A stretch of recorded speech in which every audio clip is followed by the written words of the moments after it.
You are the youngest child we've ever taken in. You were just a month old when you came to the school. Yeah, By she's now, so you've rebellious. spent almost 12 years in here.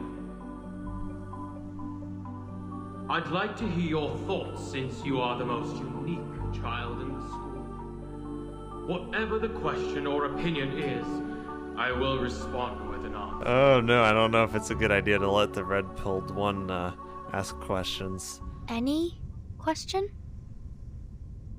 Of course, as you wish. She will ask very not approved questions. What is I'm the sure. storm, sir? Oh no, you're not supposed to ask that.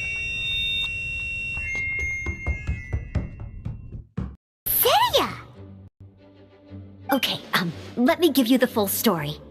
I love the scent of wine, and after reading up on the art of winemaking, I have grasped some of the key principles. In short, whatever ingredients you use, it's essential to include something sweet. In an attempt to select the most suitable ingredient, I gathered samples of all the sweet plants and fruits I could find in the Mondstadt area. Then, I tried them all in turn and took detailed notes. I Oh, she also tried factored them in the all. differences How between the drunk did same she get? ingredient grown in different locations. For instance, sweet flowers from Springvale are a little sweeter than those at Cape Oath. Wow, that sounds like a lot of work. Oh, I'm sure she was more than happy to do it. All the work, all of the wine tasting. I'm sure she was more than happy. It was no problem at all. No problem Just at my all. duty as a maid of Favonius. It was her duty. It was her duty to get drunk for 4 days in a row. It was her freaking duty, Paimon. The chance to source the Defender's Yes. will on behalf of the Knights of Favonius is a huge It honor was a for duty me. and it was an honor. She did her duty admirably in the face of serious adversity. She trumped through somehow. The hangovers and the drunkenness, it was all part of her duty. Noelle, your eyes are sparkling. But Paimon thinks it could be because of Lisa's brainwashing. Shh, we don't talk about that, Paimon. Shh. Anyway, I was worried that my evaluation would be too subjective if only I were involved. Yes, Thankfully, that's true. I ran into Sucrose the other day on her way out of the lab. Oh, so you had your drinking buddy. That's why you're both here. Oh Yes, you've been found out, Sucrose. no! What is it, Sucrose? I just remembered why I left the lab that day. I was supposed to go and fetch some lab equipment we imported recently. It's okay. What you were doing, it was part of an honorable mission given to Noelle.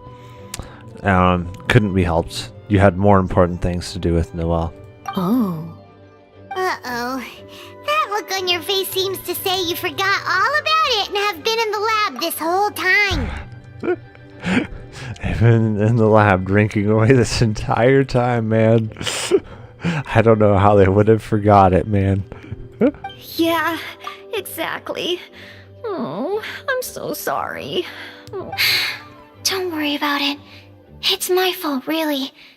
I'll go and see Marjorie about the equipment shortly. Carry on, Noelle. Oh, okay. Anyway, Sucrose is a true professional when it comes to this kind of research. I showed her my list, and she made some extremely valuable suggestions.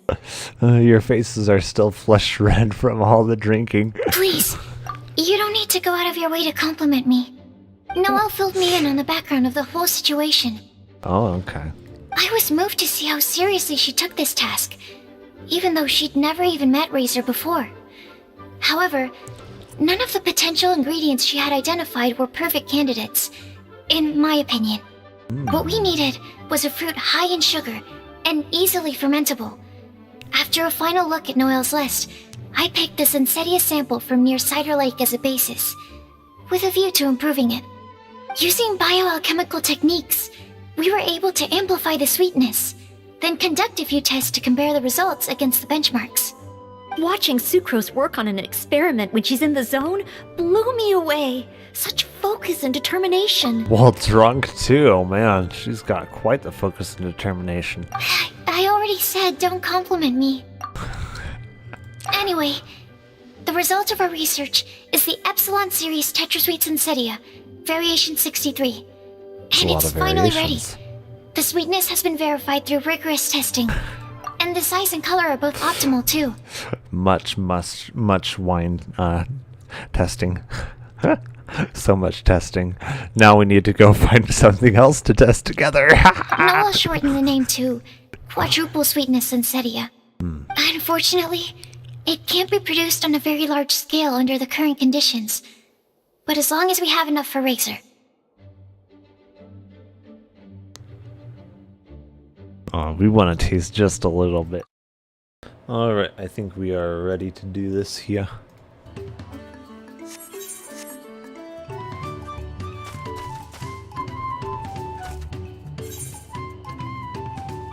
Oh, we need to go all the way over here now.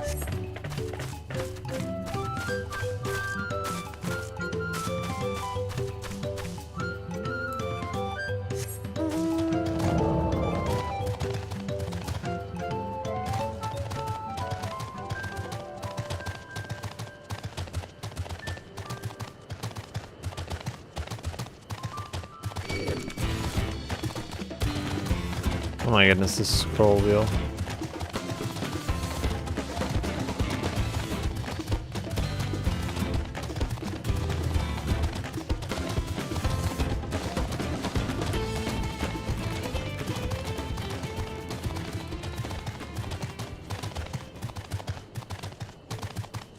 Yeah.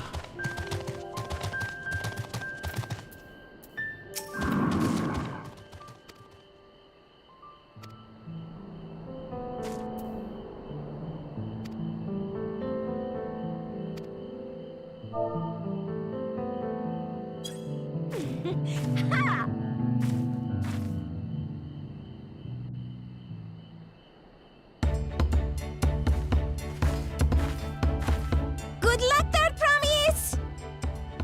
Thanks. I'll need it. Yes, you will. Truth be told, still not sure about alpacas. I'd rather not go near one if I can help it. But if I'm to rule this nation, Which you're I not. need to learn how to live with them. Tural is their home too. Nope, just our home. Nobody else. Right. I'm off.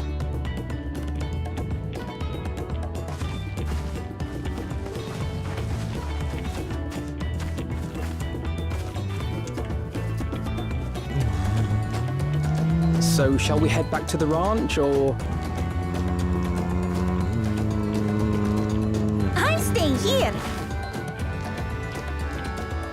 As will I. What Clamart is alone in this. The least we can do is stand watch and await her return.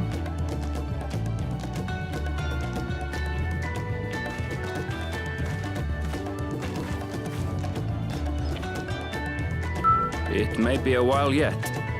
Help me pitch the tent.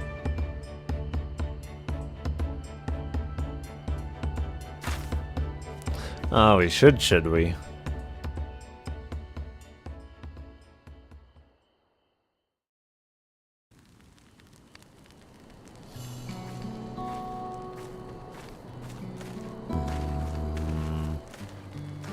Trust a gleaner to come prepared for anything. What's a gleaner? Someone whose job it is to travel the world and procure uncommon things for their employers. Erenville specializes in finding animals, I believe. Ah. But aren't you a Shaitana from Shak Tural? Why did you cross the salt?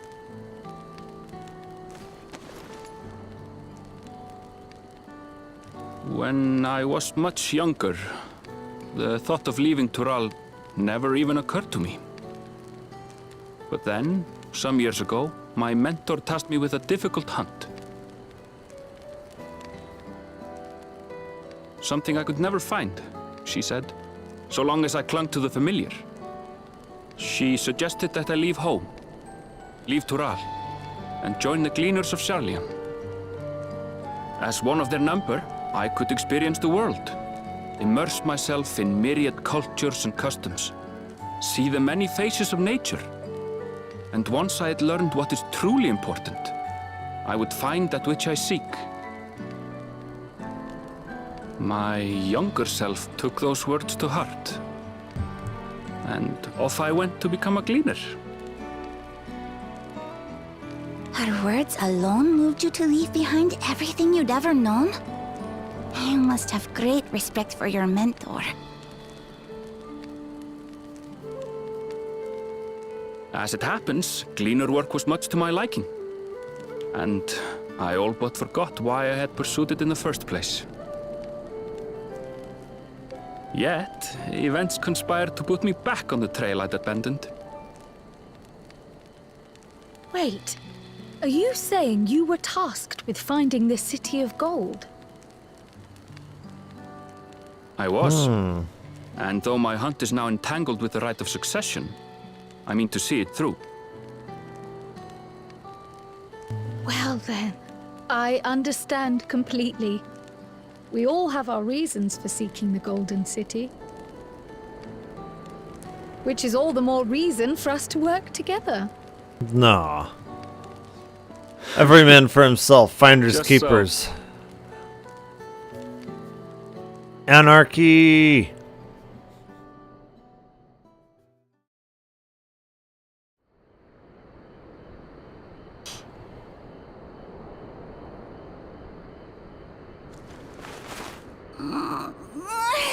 She should have been back by now. What if something's happened to her? We need to tell Oh, well. Tobli and arrange a search party. Nah, we don't need to. Wait. Do you hear that? It's the sound of I don't care.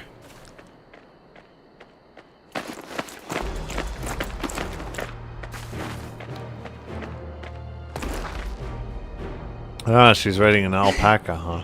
I did it.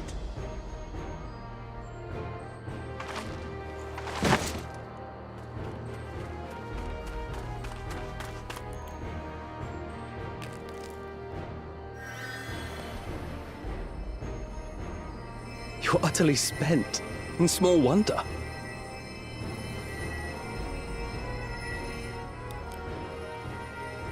Well done, third promise. Why don't they get a The ranch cart or isn't going something for anywhere. them to pull? Take a rest in It's the tent. easier for animals to pull a cart than it is for them to haul you on their backs. I think I will. Thank you all for believing in me. Even a chariot is a lot easier. Because the weight's resting on wheels, not on their back.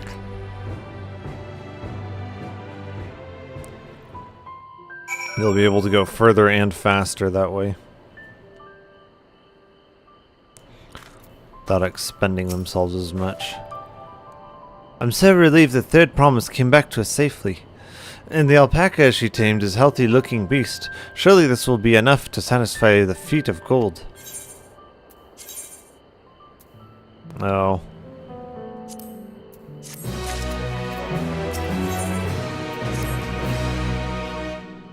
Wuklamat is still seems a bit unsteady on her feet. Hardly surprising after she spent the night chasing alpacas. You know what will melt away fatigue like magic, though? Mat tea. And I'll run to the ranch and get a pot brewing. That way you can take your time, and the tea will be ready when you arrive.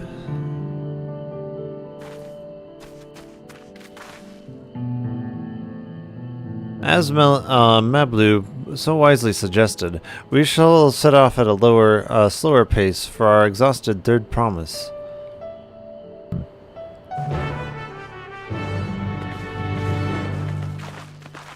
Exhausted? The alpaca's doing all the work. Why would you be exhausted? That doesn't make sense.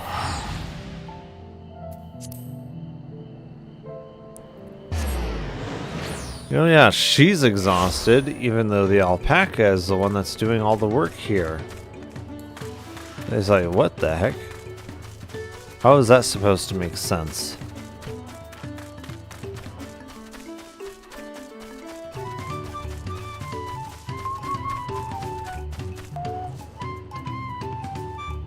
Okay, I can use that to zoom out and in too.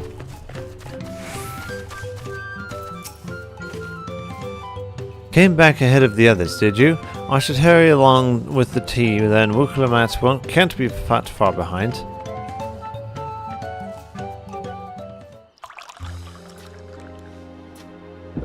Tea is always good.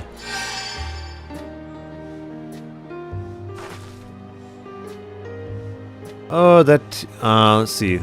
That tea is really magical.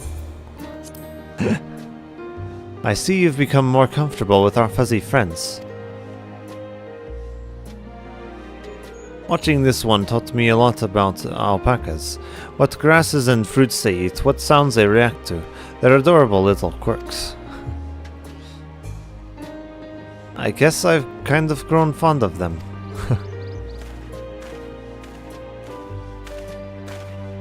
Welcome back, Third Promise. Accomplished the feat of gold, have you?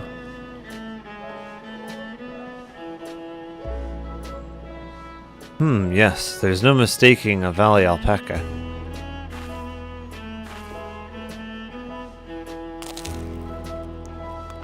I commend you on your success. Well done. Yes, we did it!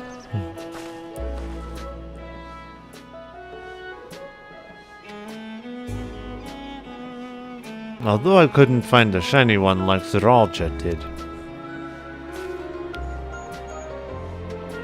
I'd be surprised if you had. Golden alpacas are born once every few decades. They're elusive, solitary creatures that are rarely seen, much less captured, thanks to their innate physical and magical gifts.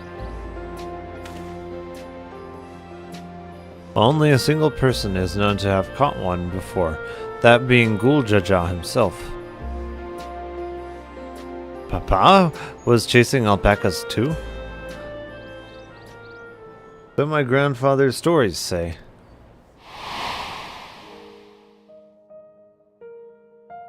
It was before the founding of Tuliali, in a time when the mountain giants, the Yokhoi, held our people in thrall. Compelled by their overlords, our forebears would ride their alpaca mounts to the highlands to deliver gifts of food and other tributes. Those were wretched days, to hear grandfather tell it. Then along came the young Gul Jaja, yet unburdened by the mantle of Dawn Servant.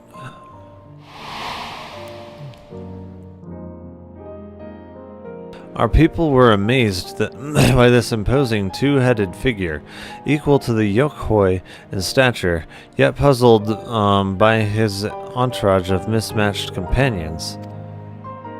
Some trembled in fear, believing a new conqueror had come. Yet Guljaja showed no such inclinations. He sat and spoke with us, sipping the cups of mat tea we offered him, and some grew somber when he learned our plight.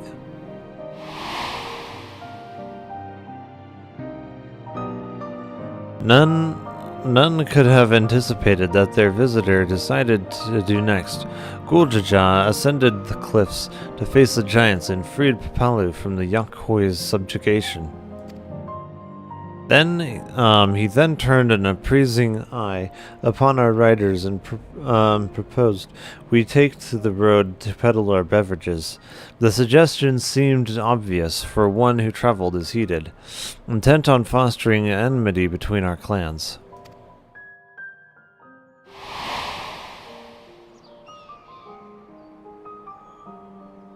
So it was a few words from Guljaja transformed us into a clan of itinerant merchants.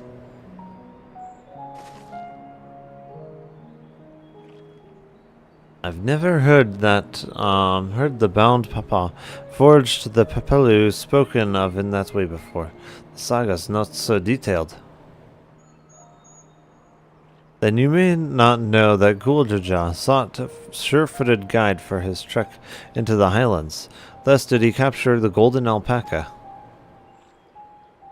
So both my brother and father caught the rarest of creatures, while an ordinary one was the best I could manage.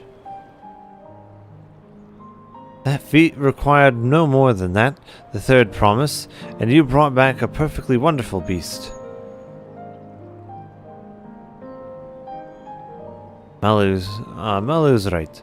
You're probably a wonderful beast. If anyone's ordinary, it's me. Nah, spits on her. Not only did you accomplish the feat of gold, you also made many trades and brought joy to people in true Papelu fashion. I sorely doubt your sibling could have achieved the same result. You should be proud of the accomplishments which earned you your keystone.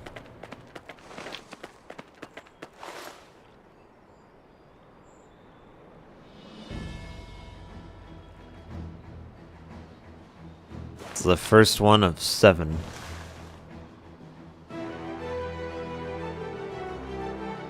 So this is what they look like. Go on, set it in the tablet.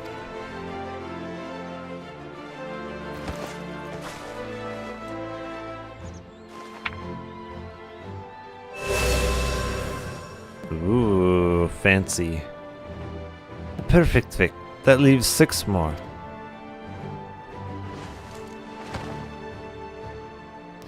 We're on our way, Third Promise. We'd have been lost without you, Mablu. Thanks to you, I learned so much about the Pelu people and their customs. It might seem obvious, but I've come to realize the importance of properly knowing something. It was because I didn't understand the alpacas that I was uncomfortable around them. I'm thankful to you as well, Wuklemat. You've given me the courage to say that I wasn't sure what I could ever say.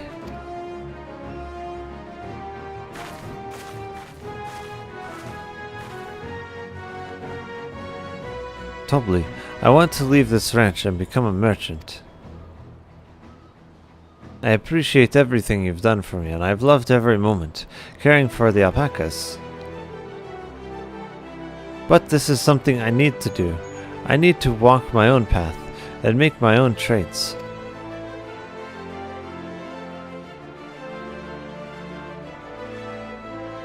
As your parent, allow me to say one thing. I've always tried to give my awards filled with as much happiness as I could provide. Yet never once have I wanted that to be the only happiness you knew. Okay. You have my blessing to walk any path you choose, Mablu. It gladdens me to hear that you found a calling you wish to pursue with such passion. You will make an exceptional peddler, I'm sure of it.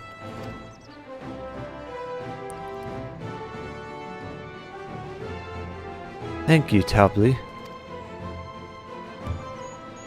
What did I tell you, Mablu?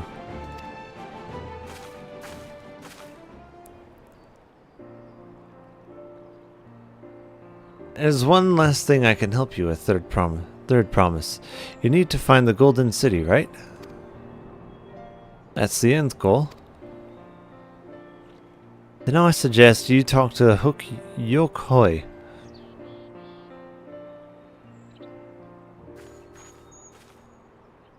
They once ruled over far more than just something and something. 1,000 years ago, they were overlords of Yogg-Thrall and all its peoples. During that era, Papelu were commanded to search for a city of gold. They sourced every corner of the continent, but never found any trace of that fabled place. But if they couldn't find anything, what would the Yokhoi have to tell us? They may have found it, but the fact that they thought to look for it all makes me curious. Perhaps there's value in delving into how the legend originated.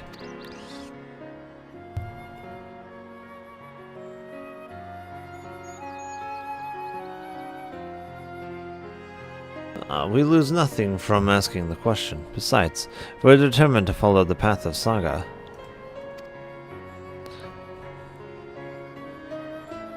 We'll be visiting the giants eventually.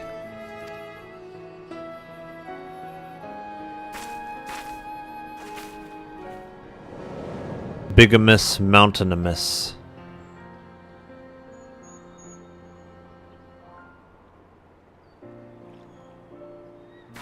Oh, Croyle, I have a question I've been meaning to ask. And since we've finished with the feat, where did you acquire that earring?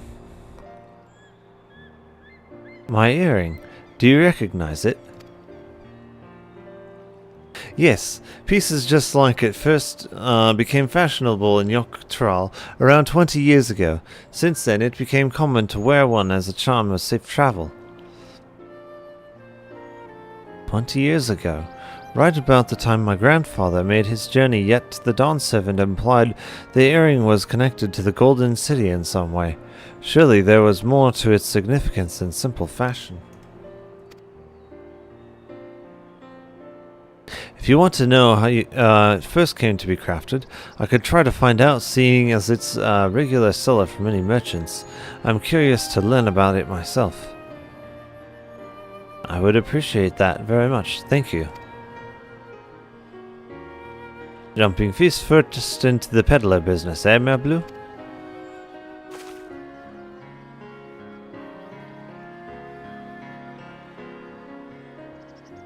Right then, let's head back to Turiali and get ready for the next elector.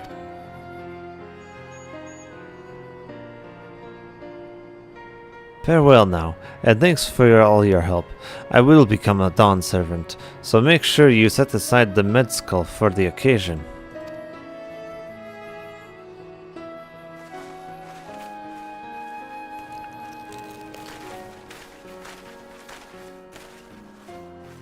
She has a fearsome opponent in that brother of hers. He even brought a golden alpaca to heal. But maybe you've heard Julja's supporters talk. They might see an opportunity in his expansionist ambitions, but they find the man himself intimidating, terrifying even. Whereas I've grown to love Wuklamat. Everyone she meets will come to love her too, and that's why she'll win the throne. You might be right, Mablu, you might be right.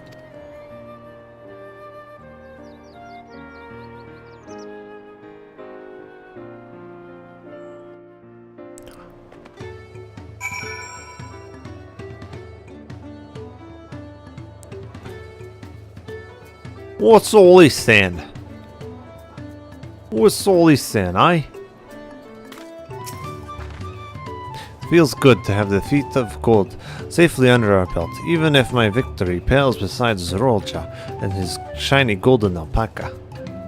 I know I shouldn't let it bother me, but in God's know, you've all been so supportive. But I want to be strong, or wise like my brothers, to be a promise that people respect. Which is not likely if I stand here carrying on about things. Let's move on. Back to Gelete with us. The contest has hardly begun.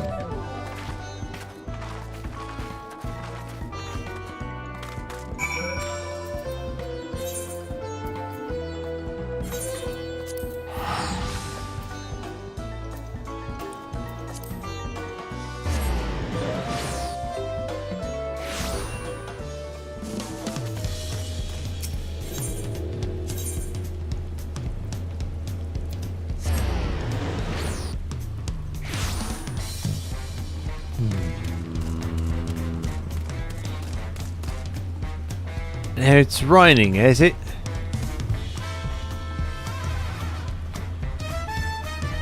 Yeah, your character gets wet in the rain now. I don't know if they had that before or not. Is it home to do? Yeah, it's home to do, first person. I don't know if they had it, your character get wet before when it rained. I think that might be one of their new features. And just like that, we found the Elector and won our first keystone. I knew I was right to trust your instincts. Come on, let's keep moving and march onwards to Komuka. Let's see. Chances are good we'll find an Elector there as well. Before we do anything, however, we should see if your patient Hanu friend has to say.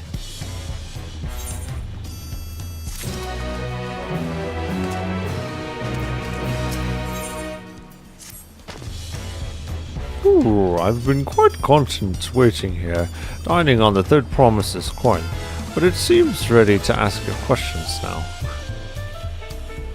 So, what is it you'd like to know? The route to Akantu, we go south through the Arch of the Dawn. Then we follow the road to which runs alongside the Akantu River. Is that right? It is. Beware. Be warned, however. My brethren told me some storm has rendered the path even muddier than usual. The footing is quite poor in some parts.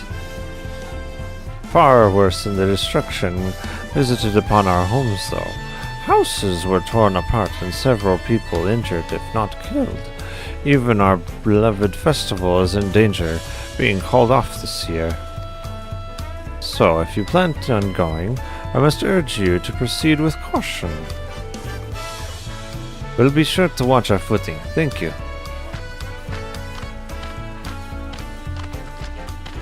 Now I'm worried about Hanu. It sounds like they were hit hard by that storm. Anyway, if we're bound to Kamuka, we should head over to the Arch.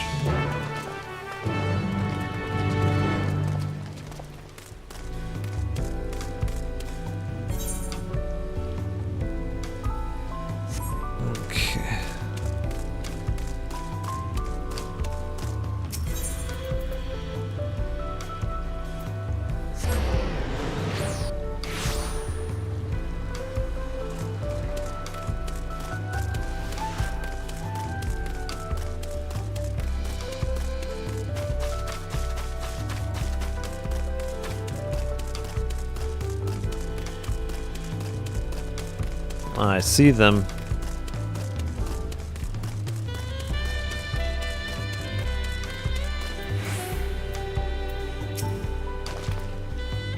Are we all ready to leave? Then onward to Kamuksa. Open the way.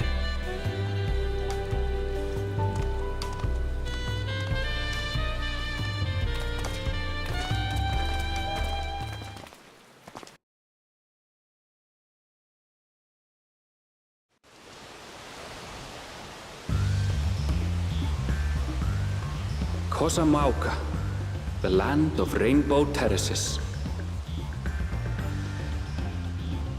It commands the gaze of all who visit without fail. The many-colored marvel. An endless torrent of water cascades over sheer cliffs to shape the wetlands below. To its relentless flow, all life must yield. Together with Wuklamat, we proceeded along the Marsi Trail, a road upon which the Dawn Servant and his comrades once traveled.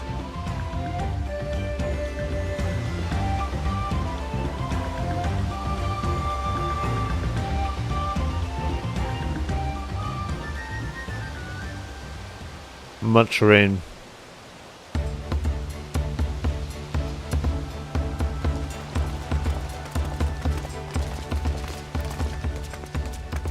Look at those falls.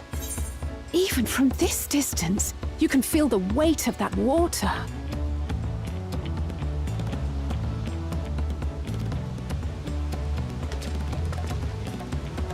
The Isle of Ham was impressive, but as you can see, Tulihiola does not want for natural wonders.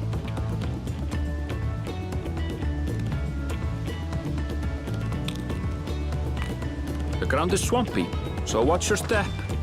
You wouldn't want to fall into a bog. I won't. I told you I've been here before. Likely. She'll Come fall on. into a bog. Okanu isn't much farther. We all know this.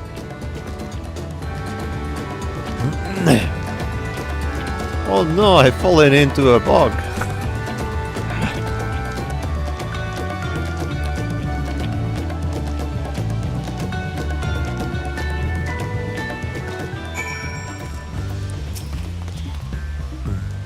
There's no stopping the third promise, is there?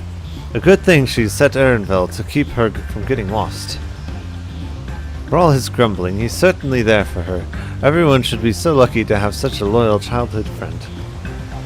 Right, let's get moving. If we continue along this road, we should find ourselves in the village before long.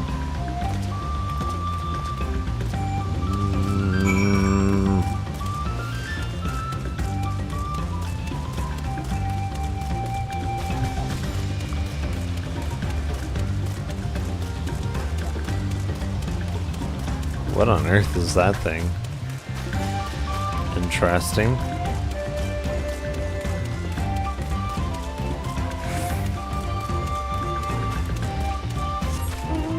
It's interesting that we can actually call it now when we're running.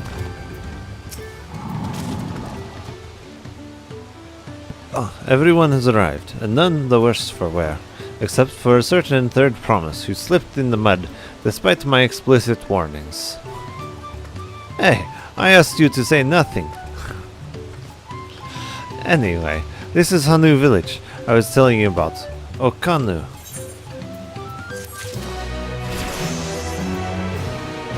I finally leveled up. Wow. These level ups are going to take a long time. It's kind of what you'd expect at level 90 plus.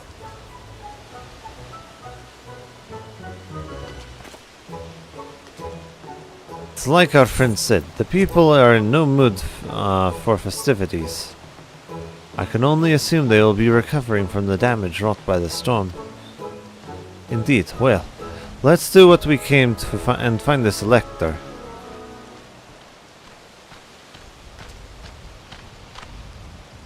They look the same. Okay. Oh, what now? It's a Hanu greeting. Surely you have heard it the last time you were here. Well, I was busy enjoying the festival. Greetings to the third promise and her entourage. Shurali, welcome to Okano. As elder of the people, I shall be fulfilling the duties of elector during the rite of succession. I'm ready. Give me a test and test my worth. In all in good time. In fact, I came to know that we are not quite ready to begin. For the moment, please enjoy the hospitality of our village.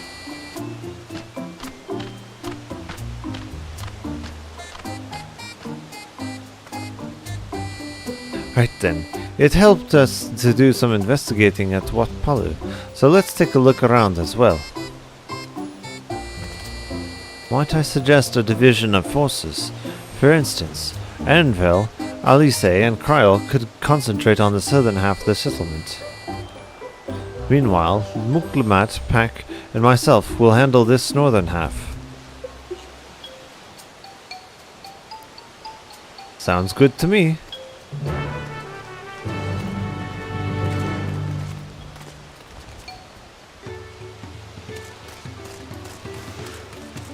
Divide and conquer.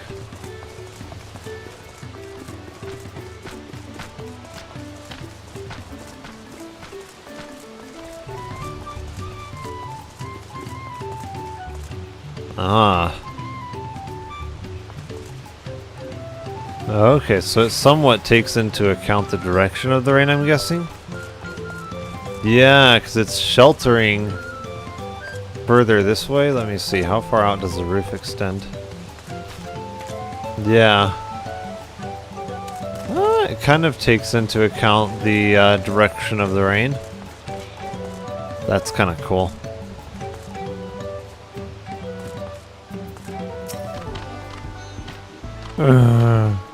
You heard about the storm. I've never seen the likes before.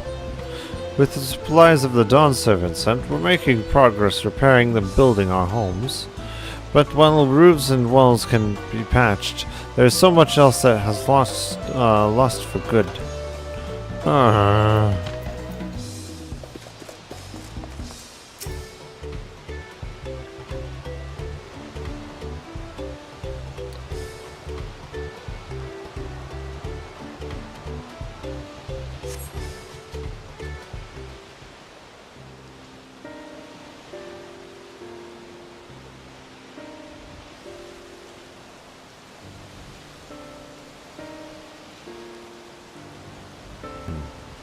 The gaping hole in the wall and missing portion of the roof are clearly the work of the storm's powerful winds. Repairs appear to be ongoing.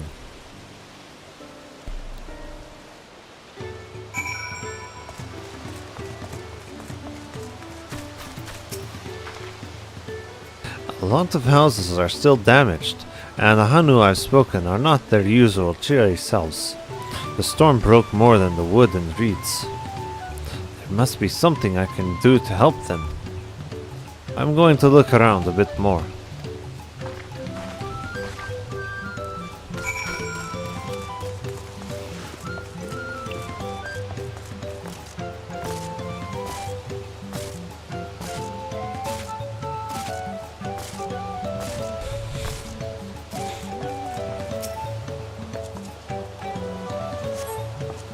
The dry and sunken bundles suggest that the reeds were harvested some time ago.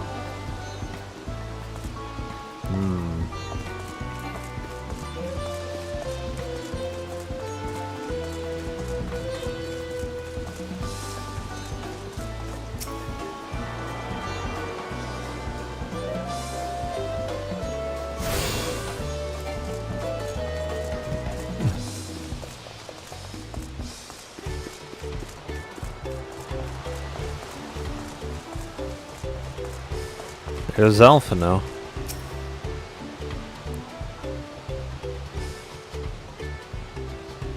Woven from reeds, this boat-like vessel is reminiscent of a bird.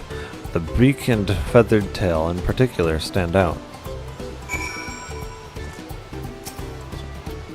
This boat must be woven from the same reeds I've seen gathered into bundles here and there.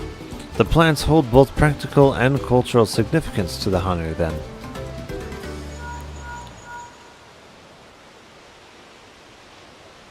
Hello, can you hear me? I'm told that they are ready to receive us now. Come to the large building in the south end of the village. On my way. We ought to hurry over too.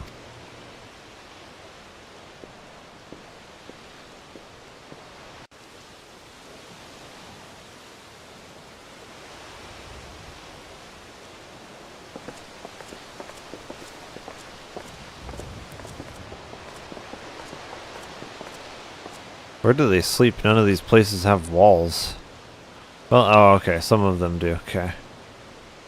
No sign of Zorolja or that oversized lout.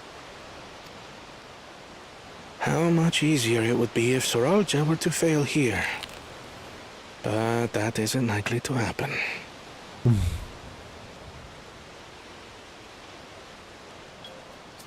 Honored guests, I am Zanuhali, Elder of the Hanu. I am also an elector, charged with judging which among you is worthy of ascending the throne. Without further ado, let us talk of the feat. Not so fast. Surely you couldn't begin without us.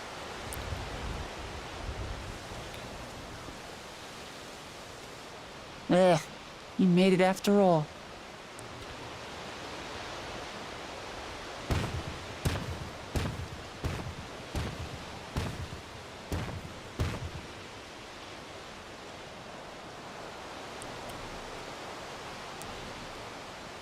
No need to fuss. There is no time limit for this challenge. Now, if you would allow me to proceed. It is here, in Okanu, where my people forged a bond with the Dawn Servant during our own chapter of the Tuli Yolal saga. In homage to those events, I have prepared for you the Feat of Reeds. The Reeds beat of seem to be of feet. great importance to the Hanu. I wonder what this feat entails.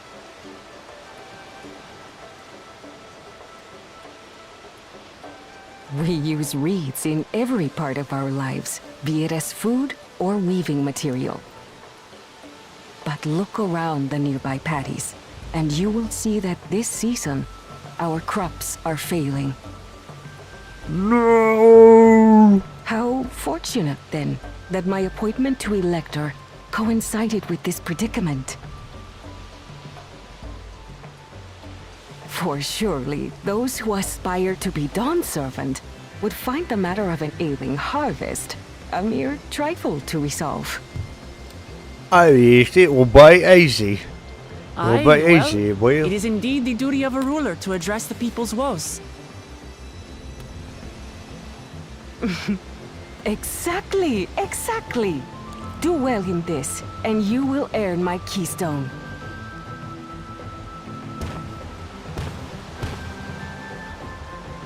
Why bother mucking about in the mud when we can take the stone by force?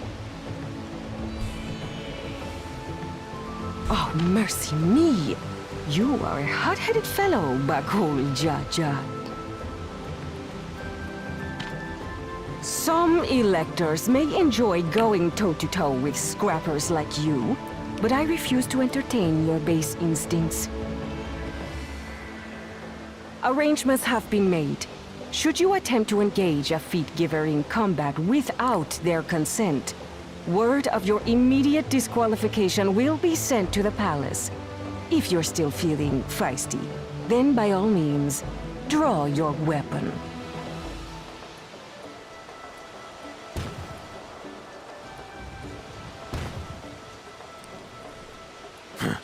This contest is presided over by cowards. There's no sport in fighting you. Then we can return to the business of earning my keystone. The feat of reeds is begun.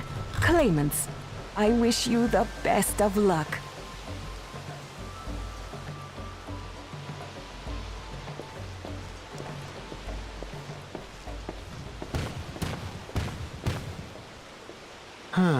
The clever kitty crossed the seas to study foreign novelties. He might know tricks we don't. Tricks we can use. What of little Miss Mittens? Miss Mittens. You know the answer to that. Compared to the first and second promise, she's a distant third. Not even in the running. Then we see eye to eye on this, brother. Being Bakul Jaja so long with me has rubbed off on you.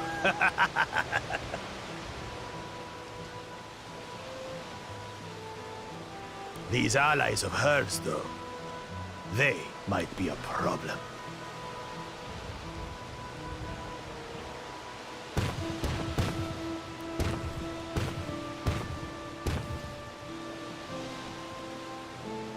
Damn it! I'm just as qualified to be here as they are. I'll show them. Easy now. There's no time limit, remember? Let's keep calm and think things through. Right. You're right. I won't win against that lumbering Vidrol by losing my head.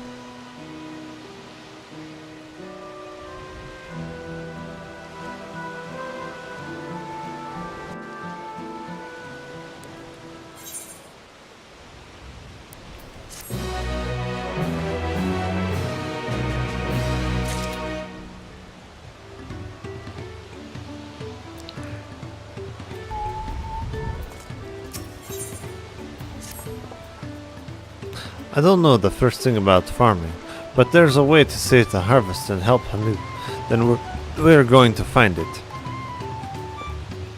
I'll make Mako Jaja eat his words. Understanding the nature of the problem will be the key to solving it. We need to examine the reeds themselves, then deduce the cause of their poor condition. Aaronville, will you take us to the fields where the reeds are grown? Of course, follow me.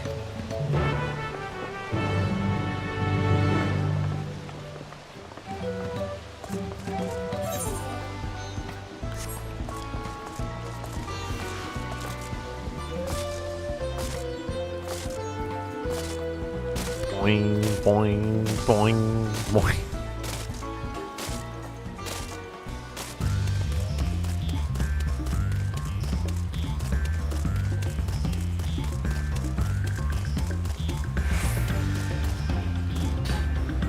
I might go make myself some tea here. Take my stuff.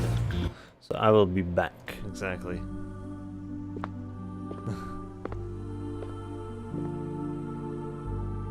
Burton, you are the youngest child we've ever taken in. You were just a month old when you came to the school.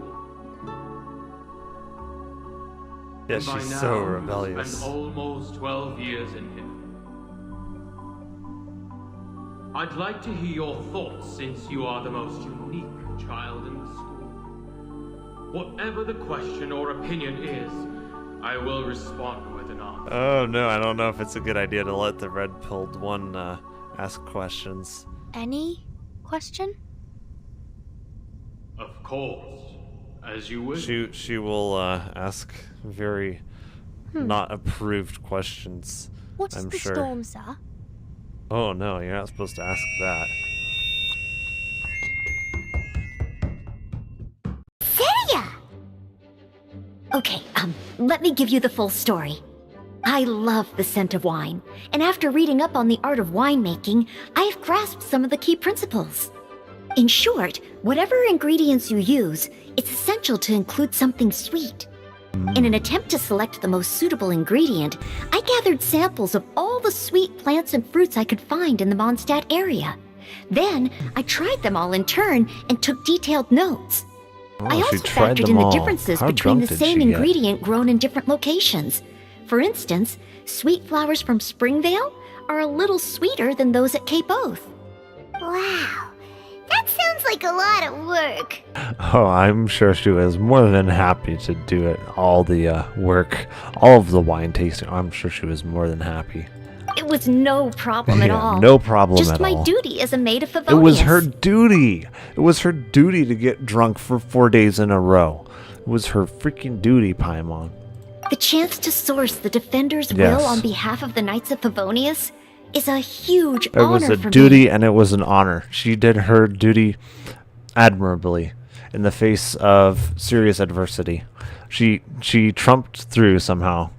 The hangovers and the drunkenness, it was all part of her duty. Noelle, your eyes are sparkling. But Paimon thinks it could be because of Lisa's brainwashing. Shh, we don't talk about that, Paimon. Shh. Anyway, I was worried that my evaluation would be too subjective if only I were involved. Yes, Thankfully, that's true. I ran into Sucrose the other day on her way out of the lab. Oh, so you had your drinking buddy. That's why you're both here. Oh no! Yes, you've been found out, Sucrose. What is it, Sucrose? I just remembered why I left the lab that day. I was supposed to go and fetch some lab equipment we imported recently. It's okay. What you were doing, it was part of an honorable mission given to Noelle. Couldn't be helped. You had more important things to do with Noelle. Oh. Uh-oh. That look on your face seems to say you forgot all about it and have been in the lab this whole time. I've been in the lab drinking away this entire time, man. I don't know how they would have forgot it, man.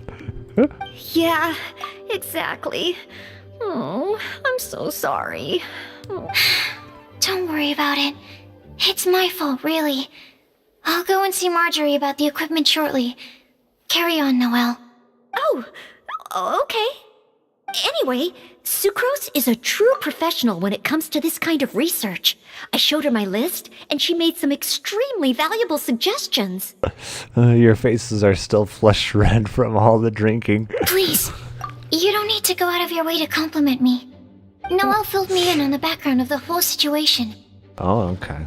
I was moved to see how seriously she took this task, even though she'd never even met Razor before. However, none of the potential ingredients she had identified were perfect candidates, in my opinion.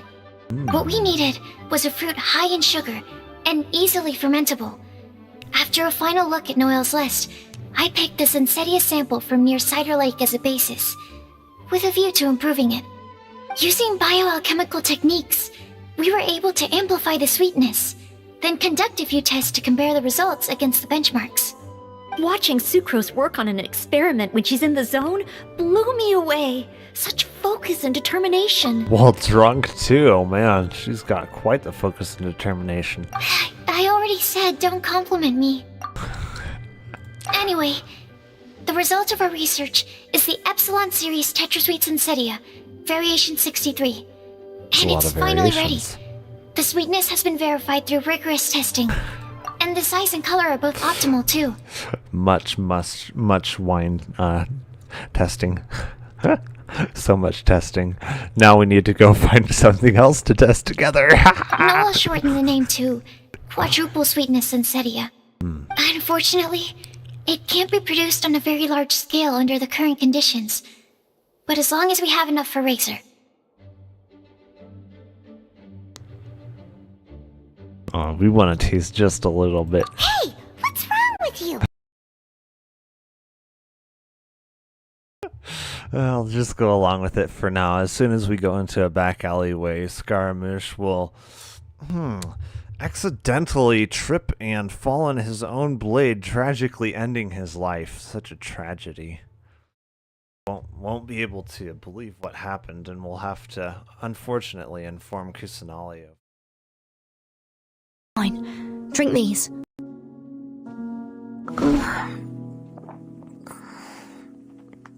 No.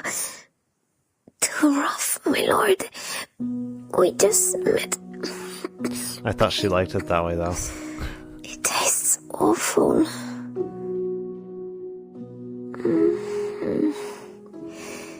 Is it the special healing potion? No, it's just something she And scraped this. together off the streets. Eat. You must have been hungry for so long. It's just run off sewer water. Please, my lord.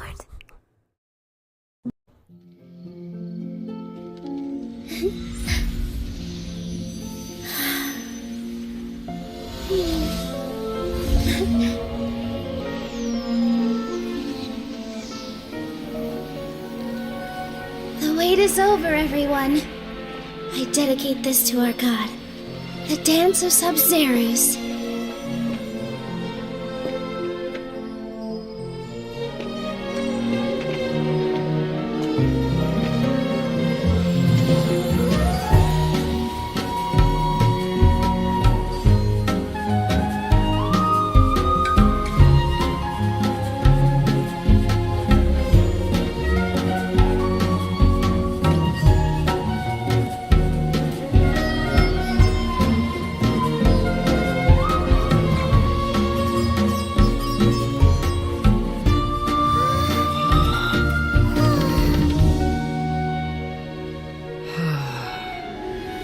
I'd be lying if I said I had no regrets.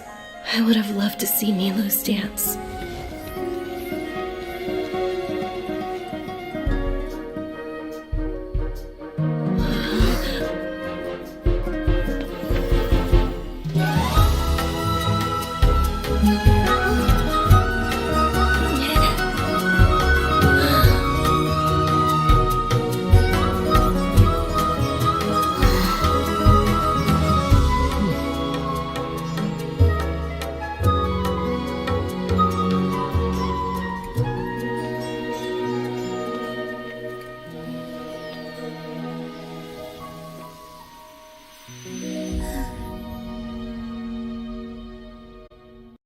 This is contingent research progress.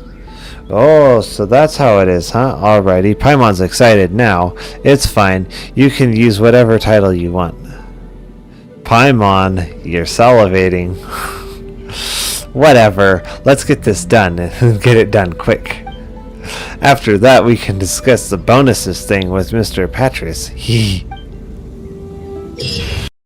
In the moment that we escaped from that space, I could sense what was left of Bosacius's memory. If I had to say what I gained from this trip, I think that would be it. It's good that one more person will remember him.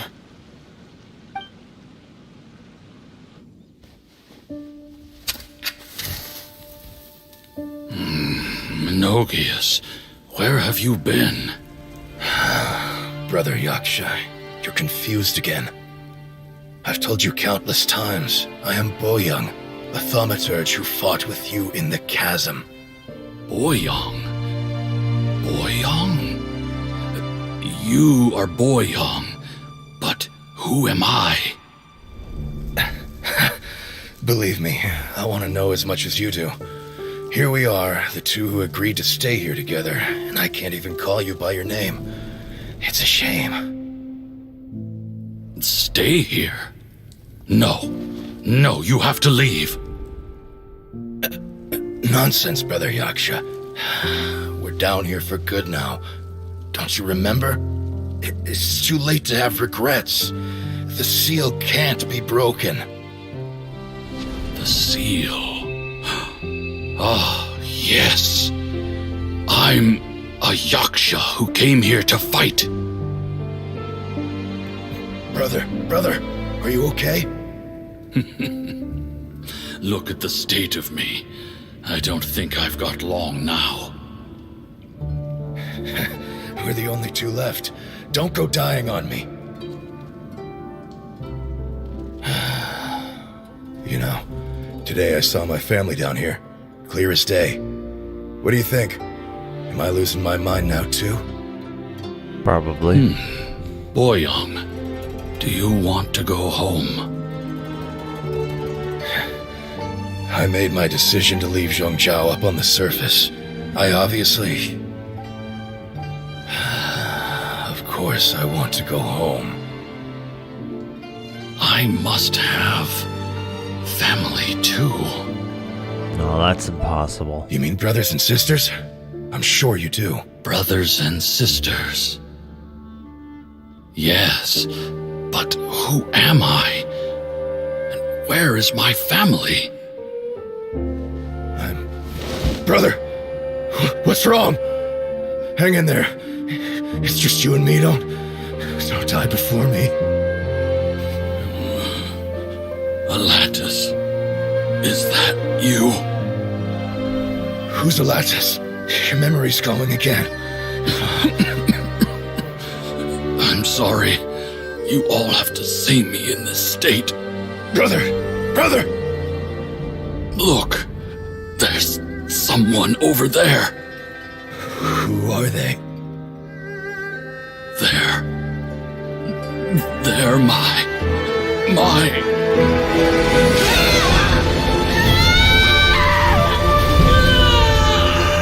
I remember now. I know you.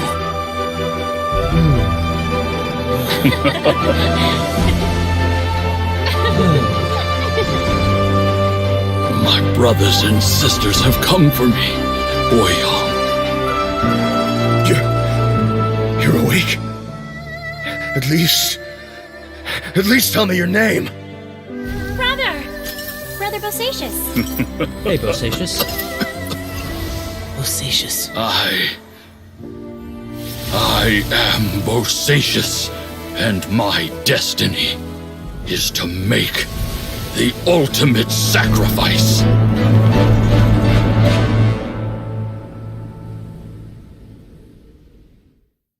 You said so much today, but I don't need to hold back as much when I talk to you. Have you ever had a moment where you felt like you were aware of your destiny? The potential of life? The approach of death?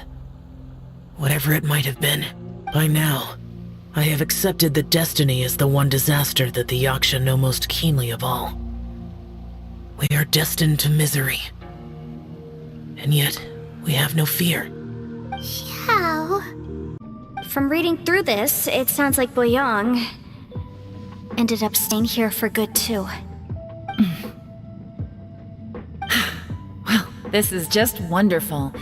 So, that's it. There's no way out? What do we do? Are we gonna die here? But Paimon doesn't wanna die! Paimon's had enough of this place! Let me out!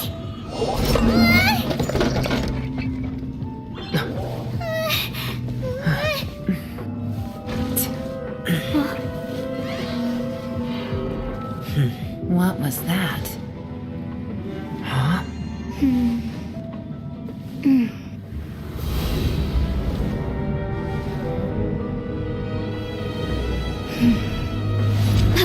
I got it! I just had a thought. Xxfiv Give me a has second, I just need to brilliant double idea. check.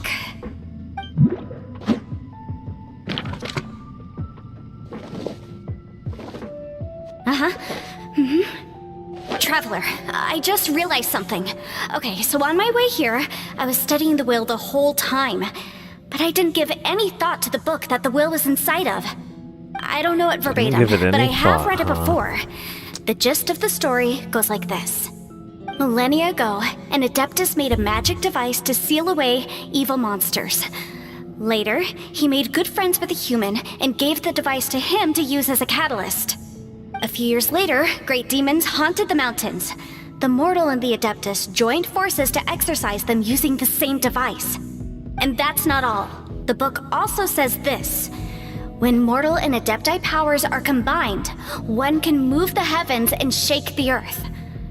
This contraption is proof that mortals and Adepti may coexist, that there is unity between heaven and impossible. humanity.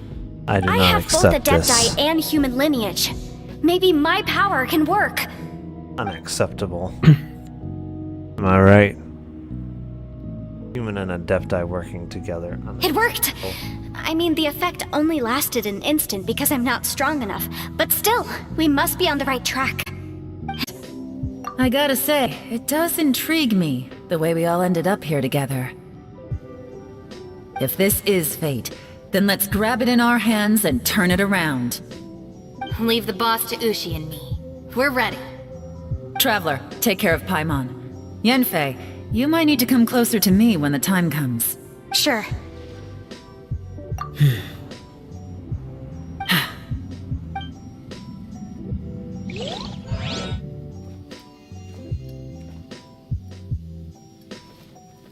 Stars align, bestow your light, evil purged by thunder's might. Spirit curbed, pneuma surge, by dictum divine, heed these words. Do as I command! Aha! The fantastic compass is an amplifier. Maintain this energy level, and we may stand a chance. I will maintain the energy flow. Understood. Everyone, stand back.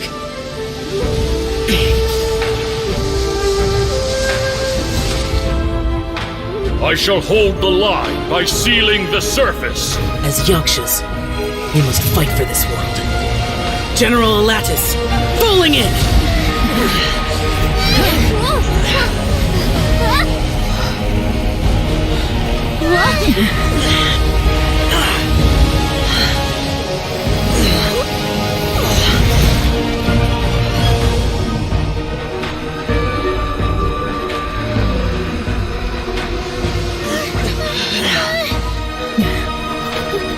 They're probably just there for a chat. Watch out!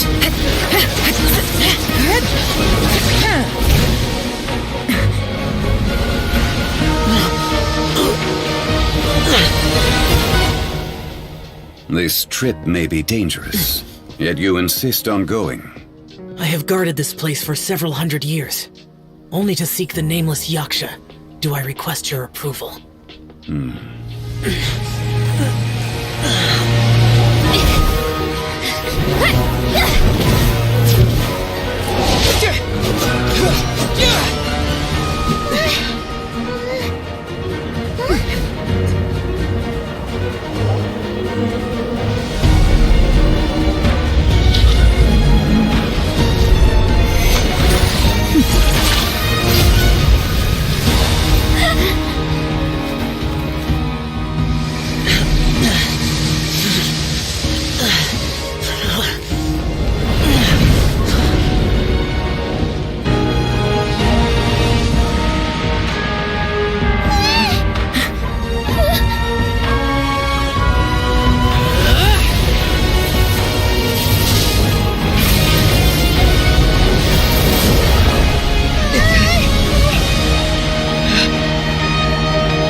can't keep this up. Your strength won't last.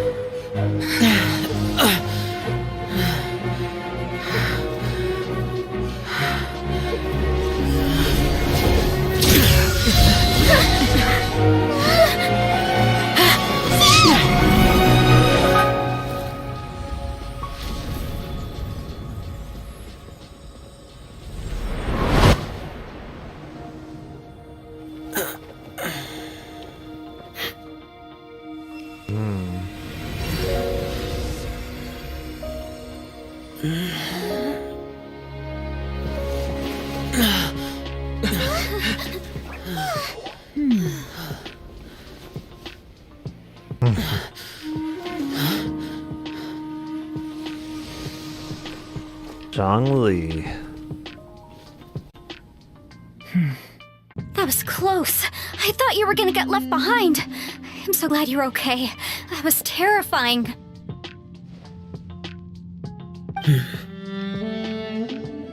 I know what you were thinking, but...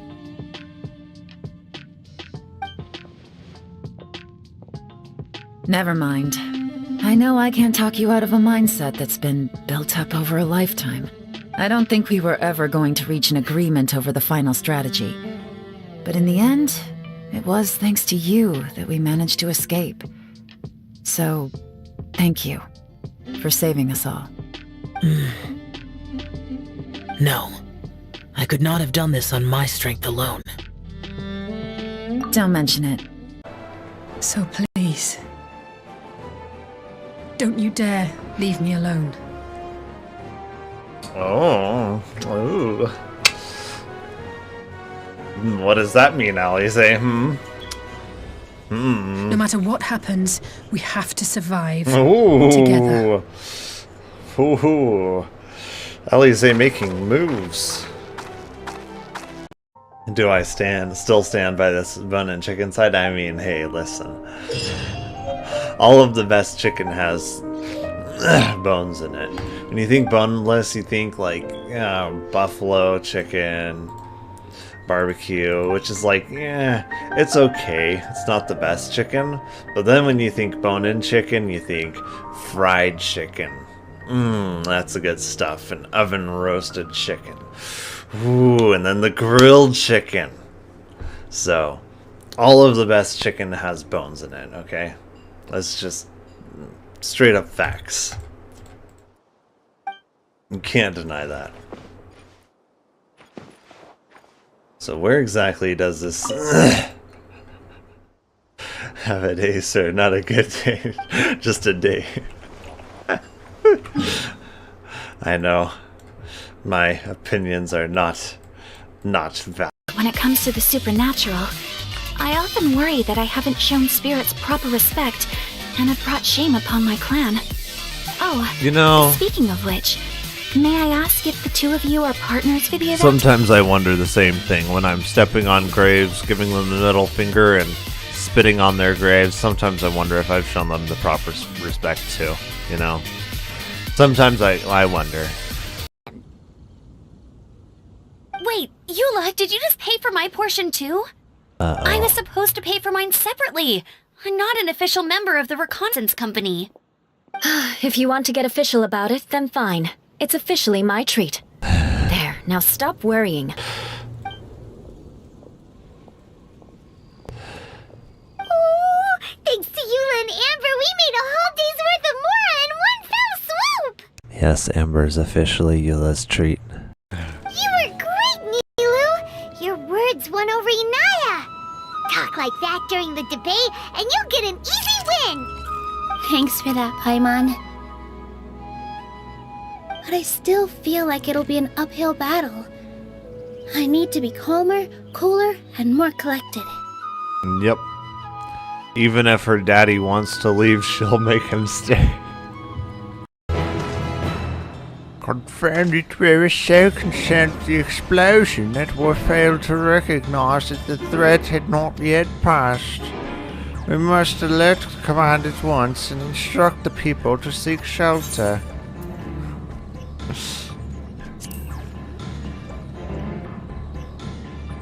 What? You mean to go there to investigate? can.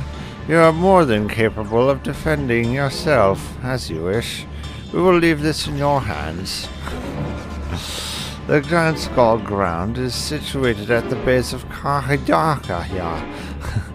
I myself am not familiar with the mountain paths, but the quarry workers are bound to know many.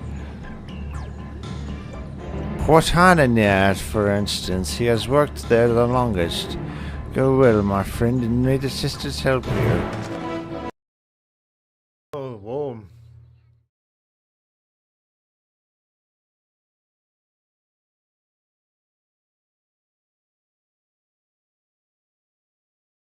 Oh, don't worry. We're gonna keep such close supervision on him.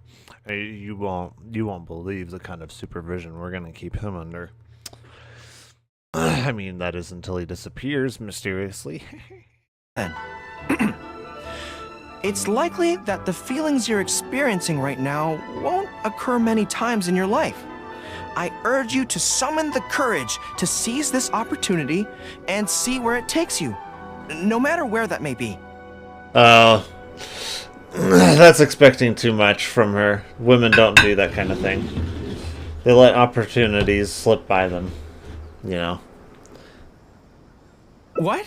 Really? Yep. But that's how it is in battle, too.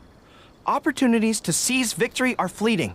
When they arise, you have to capitalize on them right away. Huh. I imagine it's the same in love. That's my suggestion, anyway. I mean, it's true, but I mean... Let's read the next letter. Yeah. My neighbor is always... Just take a sniff of this chloroform and I'll just dig this hole and we'll stick you inside and, and no one will be the wiser. I just hope I don't have another run-in with, you...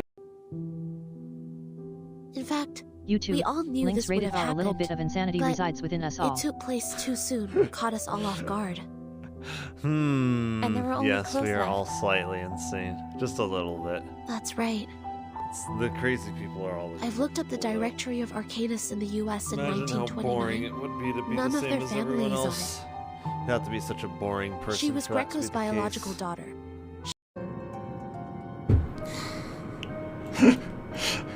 Here he was thinking he was in charge.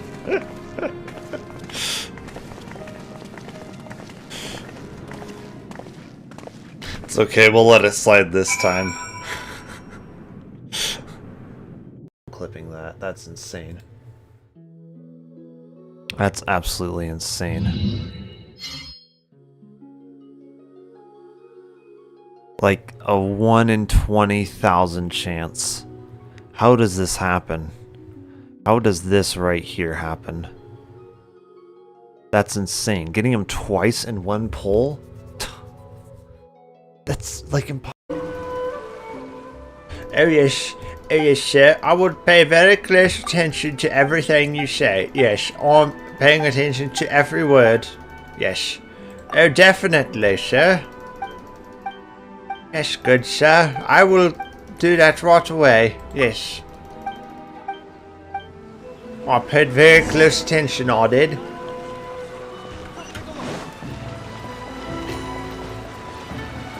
Alright, off to do this thing I definitely paid attention to. Deal if he's experimented on. You're the same as ever, casually ignoring people just like you did back at Aru Village. I think the results from the experiments on this guy would probably be more fruitful than he is, so I think we should just send him back to the cave and let them continue experimenting. That's my vote. Injured, I'd have to escort 2 strangers guilty of stealing my targets all the way back to Mondstadt, which would mean you'd cause me even more trouble. My vengeance would be swifter still. She is vengeance. She is Batman. Yes, that's me. She just admitted to it. She's Batman. That's me. I know. Oh, it's nearly dinner time. Would you care to stay for a meal? Ooh, free handouts. Yeah. How time flies. I'll be on my way then. Wow, he's gonna pass it up. How did you put it? Yes. Taking a trip home during festival season is a universal custom. common to all the cultures of Tibet. Now that even Master Diluc has made an offer, are you quite sure you won't stay for a meal after coming all this way, Master Kaya? Yeah. I couldn't possibly, Adeland. I wouldn't want to trouble you. Oh, don't say that. How often do I get a chance to indulge my dear Master Kaya, Tea for the cavalry captain when you visit in an official capacity doesn't count. I only get to spoil you if you let me cook for you. Oh, come on, let her spoil you and indulge you a little bit. No need to blush. Well then, what happened to your swagger? Lost for words? Sexy maid talking to him. You... Surely you wouldn't dream of disappointing Adeland. Oh, you wouldn't dare. All right, then. I'll take you up on the offer. Adeland, one more set of cutlery, please, if you'd be so kind. Man, Razor with his teacher and Kaya with Adeland. Which must cost the traveler a lot of Mora and meal expenses. I've heard from the senior knights that the traveler rescued Paimon by fishing her out of the sea. So, that means Paimon can't swim. So if she fell in the sea, then... Glug, glug, glug. Wait! Now Paimon's doubting herself. What was the answer again? No! You're all wrong. The answer to Paimon's riddle is obviously the Jade Chamber! You know, the Jade Chamber that's always flying up there in the sky! Is that so? I still maintain that the riddle actually describes Paimon more accurately. In fact, if we just added 2 more lines to the poem, it would be the perfect riddle. Huh? What do you want to add? The traveler's companion and talkative guide, a praiseworthy presence always by their side. Aww, do you mean it? Can we really add that part? This mystery novel Paimon bought from Yai Publishing House had a plot just like that. During the investigation, whoever said I'm not going would always be the next victim. It could be Paimon. No! I second that. Paimon's going with you. Don't you ever leave Paimon behind! Ever! It looked like they were running that way, but it's hard to say exactly. Yes.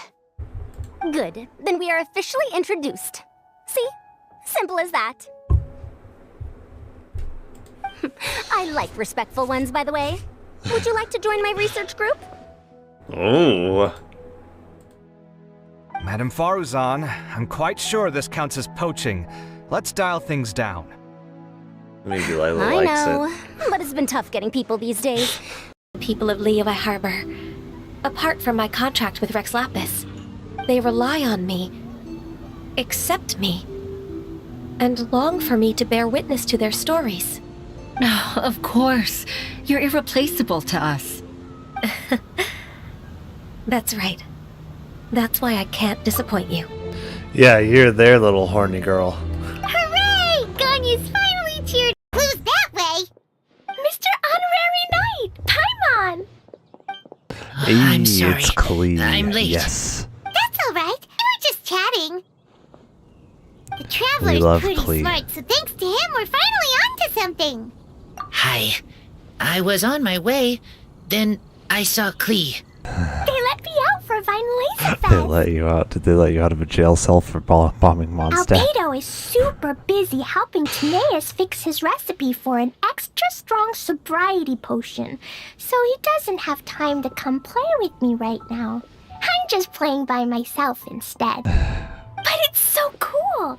All the grown-ups in Mondstadt are out to celebrate the festival. Everyone's smiling and having Hey, how's it loads going? of fun. I wanted to join in too, so I made a whole bunch of stuff so I can celebrate with everyone in my very own way. Her very own way. own Meaning way? bombs, probably. Uh-oh. This does not bode well coming from Klee. And that's when I bumped into Razor. Bomb crisis averted. I'm not so sure. Razor was acting kinda different than usual, like he was thinking about something. So I asked him what happened. And then Razor said that he was looking for his mommy. I did not say mommy. Oh, it's okay, silly. Mommies are important people, so finding your mommy is a super Mommies are important people, job. too. That's why Klee's gonna come help. Please Razor! help. Razor! Finally, I found you. Oh, Bennett. Yes, I've got Bennett. He's actually going to be a big part of my team once I get him leveled up. Bennett? Oh, look who's here! Hey, everyone! Here, this is for you. Oh, what's that? A small lampgrass? Yep, that's right. I tripped up on it this morning and took a little tumble. I did a full faceplant, but somehow this little thing came out completely unscathed. That's when I knew it was destined to go into your wine mix. Bennett, how did you manage to trip up on a small lampgrass? That's true. a good question. They do glow after all. No, I wasn't talking about the glowing. What I meant was they're really big and easy to spot. So I don't get how you didn't see it. I was just running too fast and got careless, I guess. He must have been running the speed of Sonic the Hedgehog. Okay, I guess maybe I won't tell them about the other faceplants that came after that. Oh my goodness. Anyway, I've been all over the he's place just trying to find Razor ridiculously this clumsy. morning. Everyone I asked told me I just missed him. Good thing I've caught up now. I can finally catch my breath. What a trooper. Definitely time to take a break. Thanks. How did you know I need ingredients? Oh, that? Yeah, interesting story. The rumors of him making a super secret potion to put everyone to sleep has been spreading around town. This lady came to see Master Cyrus, asking for the Adventurer Guild's support with the Vine Lace Fest. She said she was a librarian. Anyway, she mentioned your situation too, and asked if we could help. Whoa, Lisa is doing some real work for once? Lisa working? That's impossible. So that was Lisa? People say she's crazy intelligent, but just doesn't go out much. First time I've ever seen her. I thought long and hard about what ingredients to pick, and came up with a load of suggestions that I was going to discuss with you. But then I realized that small lampgrass was clearly the best. It shines a light to guide the way for explorers in the dark. Doesn't that sound like a wonderful thing? Oh, apologies for the trouble. Ah, don't give me that. I get how you must be feeling about all of this. Besides, you gotta help out your friends, right? If my family, well, my dad's ever needed help one day, I know you'd be there for me too. Yes. Can I help too? Please take me with you, please. I want to join in. I know what kind of ingredient Klee's gonna want to add in. She's gonna want to add in something that's gonna explode. Klee's in high spirits today. She seems more excited by this festival than anyone. Bennett, before now, I wonder you why never that could talk be. about your family. She's probably excited for the festival because it means opportunities to gather lots of ingredients for making more bombs. Well, that's because I never met my parents. I was raised by some of the older adventurers in the guild, so we're not exactly a typical family. But if you do want to hear about them, I can tell you some of my dad's stories. Okay, I'll start with the most awesome one. I don't know if that's appropriate. Oh, Bennett. You can be Mommy's kid, just like Klee. My mom is super nice. She'll take great care of you. Oh yeah? In what way? I really appreciate the thought, Klee, but I'm afraid I can't accept your offer. I already have my dad's and all my friends. And let's not forget that I'm the leader of Benny's adventure team. You don't need to worry about me. Oh, okay. I got it. Then have this. She's just jumpy giving him a dumpy. bomb. Yeah, it's a lazy, dopey, jumpy dumpty that always dozes and never explodes. I hope you guys can be best friends. Are you sure? Yep. Jumpy Dumpty will be happy to make a new friend too. I'm also happy for you.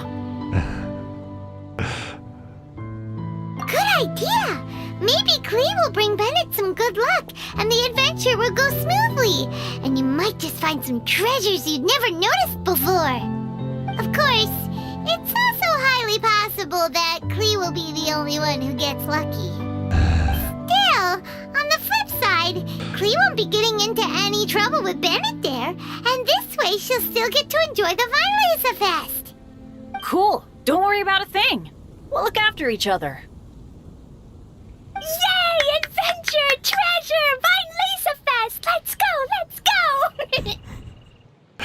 go! Klee's voiceover. Oh, wait, but what about Wolfie? Yes. Wolfie, Razor needs looking after. Honorary Knight, Paimon, you'd better take care of Razor, okay? Make sure he finds his mommy. Yes, we'll make sure he finds Dummy Mommy. Good luck. See you later, off on folks. the search for Dummy Mommy.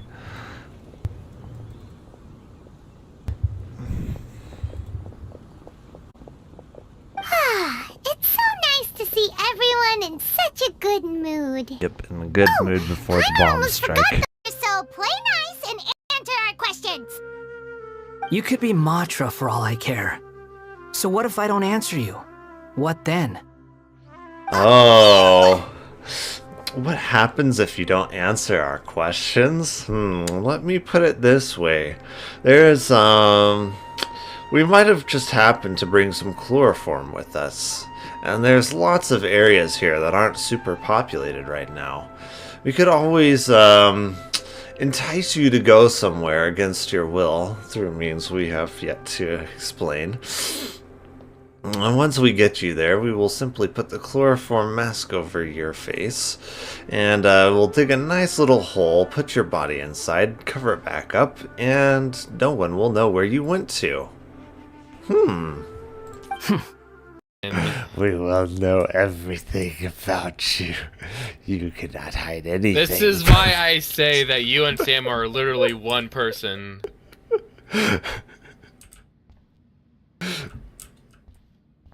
You will even know your inner If there's thoughts. anybody in the chat, can you please explain to this guy that he's literally Samuel? I hope she's okay. No, that's impossible.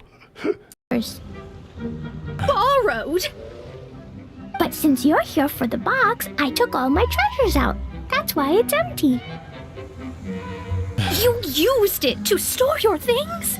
Then where are the original contents of the box? That's what I want.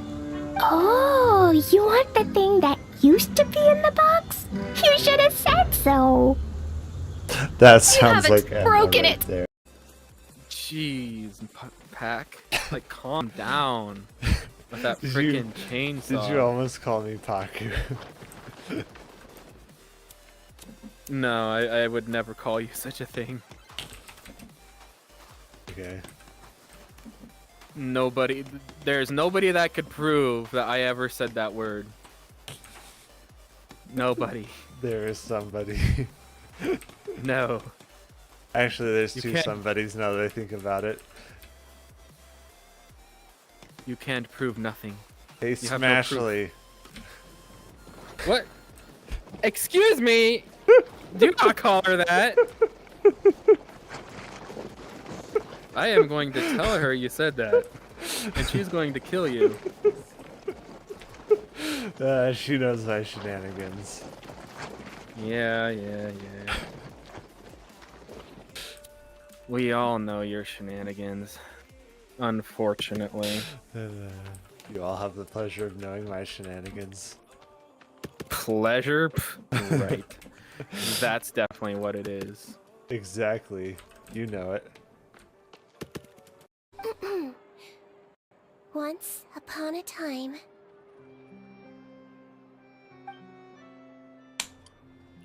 Long ago, humans rejected Melazines, and Melazines feared humans.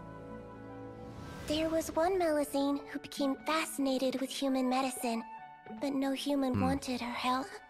And there was one girl who liked Melazines, so no humans would make friends with her. So, the Melazine became the girl's friend, and the girl became the Melazine's patient. Your checkup's all done. You're still in perfect health. Thank you, Dr. Melusine. In this game of doctor and patient, a friendship was born. Then, one day, the girl fell ill. The Melusine was the only doctor to arrive on time, but the adults sent her away. Scram! Melusines can't be trusted! So just because I'm not human, I can't save my best friend? In desperation, the Melusine approached the frightening witch. She begged and begged until she got a reply. If you take this potion, concocted of sin, you will gain a human face and grow human limbs. But then, you will lose everything that attracted this friend of yours to you in the first place. Can you accept that? The Melusine did not hesitate for very long.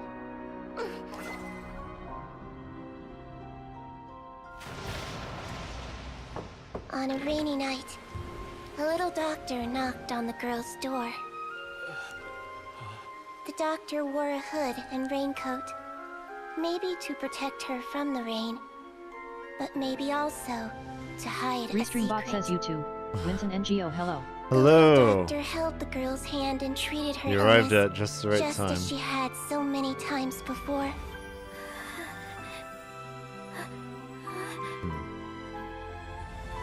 Dawn came, and the little girl's condition improved. Restream bot But says the YouTube. little doctor Winston was NGO, I'm long a bit gone. late. Yeah, a For little she bit knew actually. Her friend would never recognize her again. That okay. Ooh, it already sounds amazing. These headphones are just too good, honestly. Dear Monsieur Nervillette, how are you?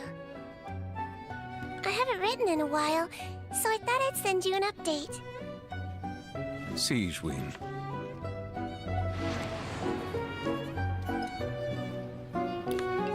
The Duke tells me that you're always asking after me. Please, don't worry.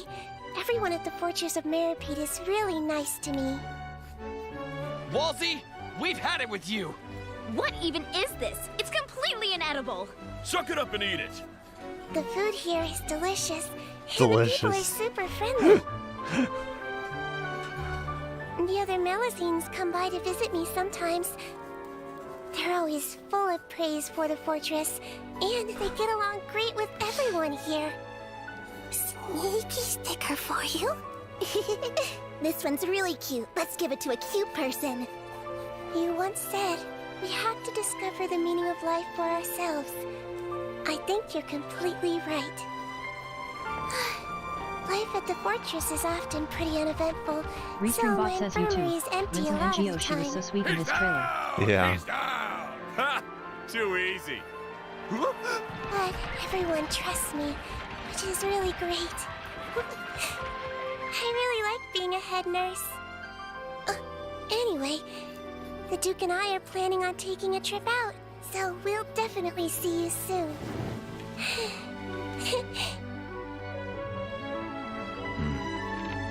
I look forward to it.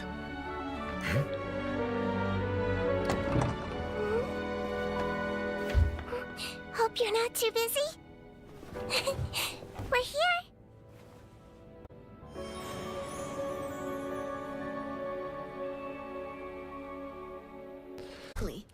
It's medicinal? Yep, it has a bunch of uses, and medicine's one of them.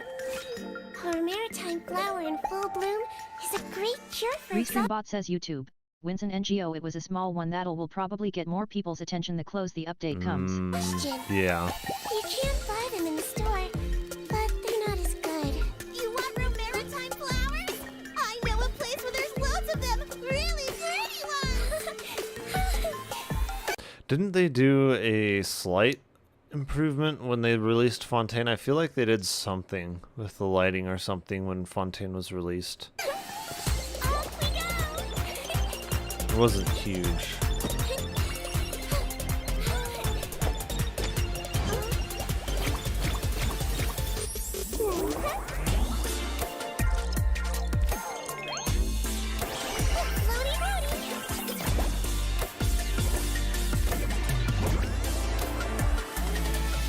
The thing is like I've had these headphones for like a couple years now, and it's like they still blow me away every single time.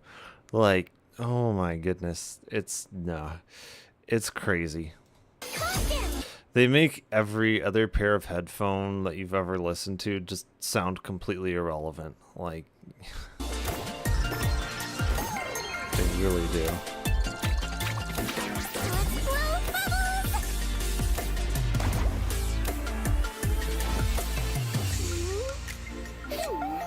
Restreambot says YouTube. Vincent NGO, she really got a flower stolen and she pulls out a gun. Yeah.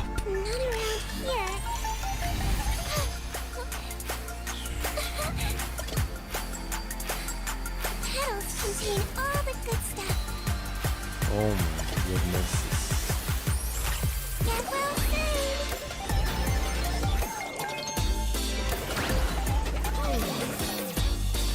Don't be nervous. Just relax. Oh my goodness.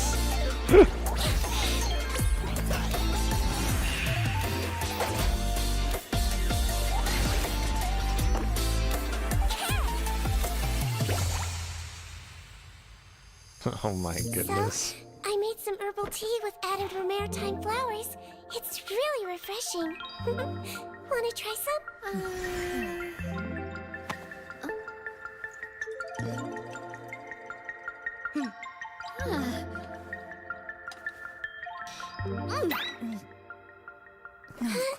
Why didn't you say it was so bitter? What doesn't kill you makes you stronger. Well, the important thing is that it works. Oh man. Is this maybe her gameplay or something? Her skill set. Though I regard the Melusines as my own daughters, I feel that I learn more from their unique perspective on the world than I could Restreambot ever says teach YouTube. to them. Vincent NGO, Lynette built different. Xxfiv is one of the Melusines with whom I have a great it's deal true. of contact, and I always look forward to seeing her. Excuse me? Xxfiv is a medical expert adept in hydrotherapy. Sometimes she makes use of non-traditional equipment, such as her bubble gun, to deliver highly unorthodox treatments. And though I do not fully understand her reasons, I trust her judgment completely. Not everyone adapts well to Fontaine's underwater environments, but Xxfiv always takes good care of those in need. When Xxfiv is in the party, if your active character's health falls below a certain percentage while underwater, they will steadily heal over a short period, with the total amount of healing based on their max HP. It's not really a problem if you have like a 40,000 health character that you're using underwater. Additionally, their resistance to all elemental and physical damage will be temporarily decreased. This effect can only be triggered once per set interval. Xxfiv's normal attack can combo up to 3 strikes, dealing physical damage. Her charged attack executes a more precise aimed shot. While aiming, hydro energy accumulates on the arrowhead. After fully charging, Xxfiv will periodically fire slow-moving mini-stration bubbles toward her target, dealing hydro damage. When released, a fully charged arrow will deal hydro damage to the enemy. With her elemental skill, Xxfiv uses her Fortress of Merapede's special-issue bubble gun to blow a bolstering bubble bomb that can stimulate blood flow and help patients drift off to sleep. The bolstering bubble bomb bounces between nearby enemies, dealing hydro damage upon hit based on Xxfiv's max HP. While bouncing, it also heals all nearby party members, except for Xxfiv herself, by an amount based on her max HP. The bubble bomb will disappear after several bounces, healing Xxfiv based on her max HP. When no enemies are present, the bubble bomb will bounce around nearby. Restreambot says Only one YouTube. of Xxfiv's Vincent NGO, how bolstering much bubble did they pay bombs the may actor for exist Nouvelette to at conduct once. her case? I know. Hold her elemental skill to enter aiming mode and boost the bolstering bubble bomb to an even bigger, more breathtaking size. The bolstering bubble bomb grows in size by up to 2 tiers as the skill is held. It's interesting because even though Genshin Impact is a game made over and everything in China, they do all of their trailer stuff on YouTube over in English. So it's very interesting. It's definitely made for an English-speaking audience.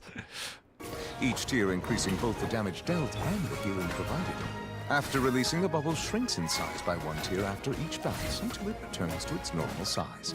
When weaker enemies are hit by big bolstering bubble bombs, they will be locked in place and unable to move. Xxfiv's elemental skill also generates a number of source water droplets nearby.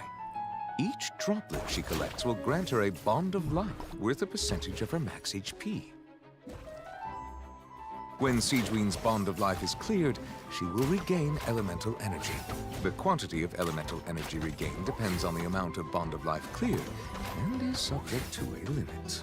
At set intervals, bolstering bubble bombs summon a surging blade at the location they hit, dealing Usia-aligned hydro damage based on her max HP.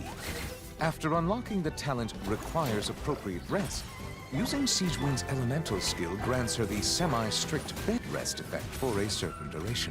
While this effect Semi-strict is bed active, rest. Xxfiv gains a hydro damage bonus with a number of convalescent stacks. Except for Xxfiv I do herself, like playing when any nearby Yanfei. off-field party members' Yanfei elemental actually skill is a deals very fun damage, player to a stack of convalescence character is to play. consumed to increase the damage dealt in this instance.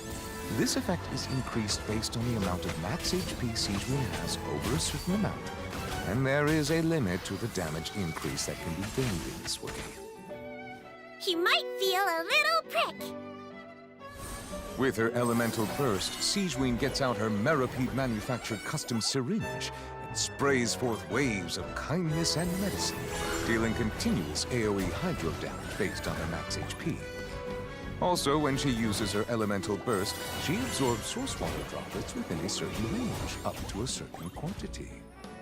Xxfiv's treatments may be clinical, but she always delivers them with an Restream Box extra says dose YouTube. of love. Winston NGO, why do I After feel like unlocking the half of the Natlan characters will have Bond of Life? Oh, they might, yeah. It definitely seems like a new, what would you call it? A new mechanic to the game that they're definitely pushing. The passive talent, detailed diagnosis, thorough treatment. Xxfiv's outgoing healing is increased by an amount based on the combined total of all party members' current bonds of life. It works really well There with is a Cloran. limit I to really the love numbers Cloran's that entire interact this kit. way. Xxfiv's code of conduct is pure and sincere. Aid the adorable and care for those in need. In emergency, she dedicates her heart and soul to helping her companions. Xxfiv's primary tool in combat is her elemental skill. Her bolstering bubble bombs not only bop enemies as they bounce between them, but also heal other party members, allowing them to focus on the fight. With her talent semi-strict bed rest, her allies' elemental skill damage can be boosted even while they're off the field. When energy is full, Xxfiv uses her elemental burst to deliver a strong dose of medicine to enemies in front, dealing AoE hydro damage, giving these wayward patients the treatment they deserve. Though I do trust Wriothesley, and he often tells me not to worry about Xxfiv, the heart is as disinclined to stop caring as a spring is to cease flowing. Indeed, it is a responsible guardian's duty to care about their children, and yet I do not find this duty burdensome. Yeah, Rather, the voice it is a actor for source of Nervala is profound very delight. good. Xxfiv always wears a bright smile when she comes to see me. I only hope she is just as happy when I cannot see her. This gave me cause to reflect on what it means to be a family, and I believe I have reached a verdict. Parents and children both need each other, and that is exactly how it should be.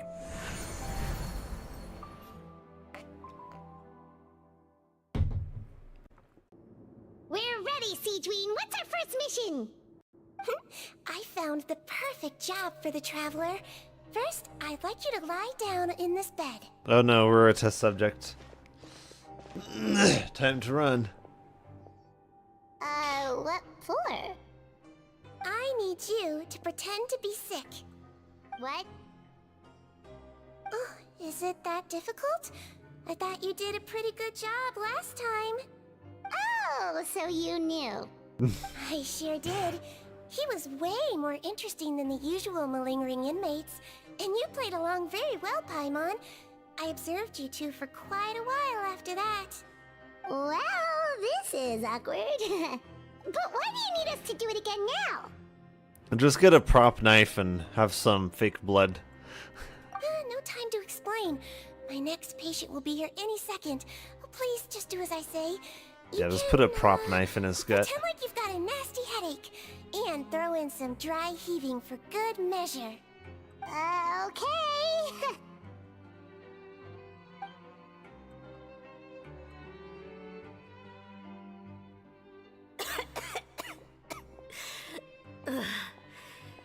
Hey, Doc. It's me. I'm only here because my mom won't stop pestering me about it. So annoying. Well, your mother has enough on her plate with a busy job.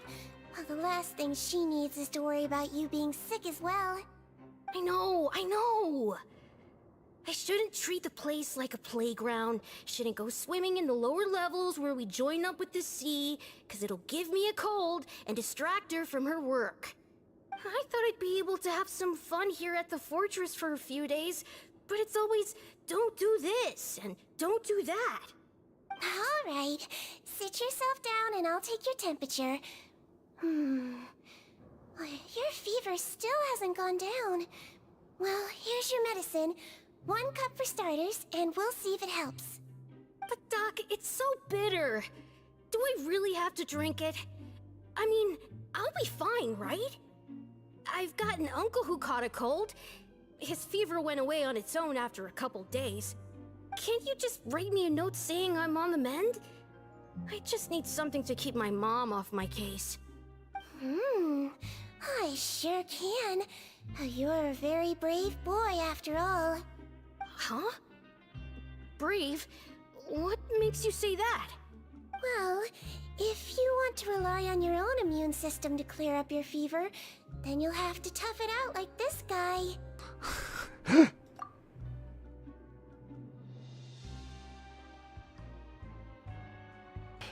in there, traveler. Are you gonna puke? Paimon can get you a paper bag. Huh? As long as you're tough enough to get through the nausea and dizziness caused by the high fever, you'll be right as rain after just a few days' rest. And if I'm not tough enough? You'll die. Hey! Wake up! Wake up! Put it this way. At least you'll never have to see the doctor again, right? I think maybe I'll take that medicine after all, if that's okay. I think this is some form of child abuse. I don't think you're supposed to be making children fear dying from colds. Oh, of course. Here, it's still warm. It's so bitter.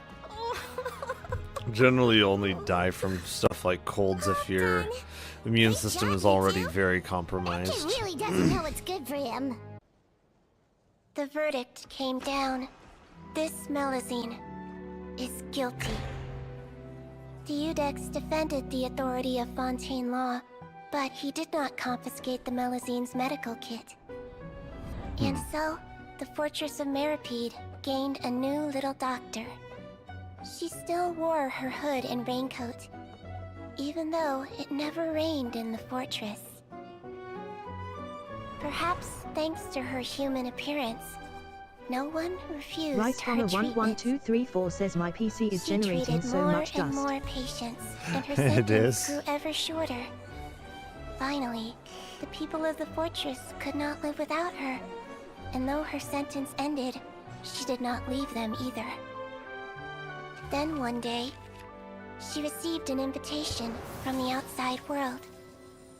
The location Right on a seemed familiar, and 11234 when says she it's all arrived, over my right an side old of my lady was desk now. waiting for her. She saw right through the That's Melazine's odd. disguise, but didn't reveal it. Instead, she asked a question. Tell me, why do you think you gained the respect of so many people, despite being a Melazine? Because I look like a human?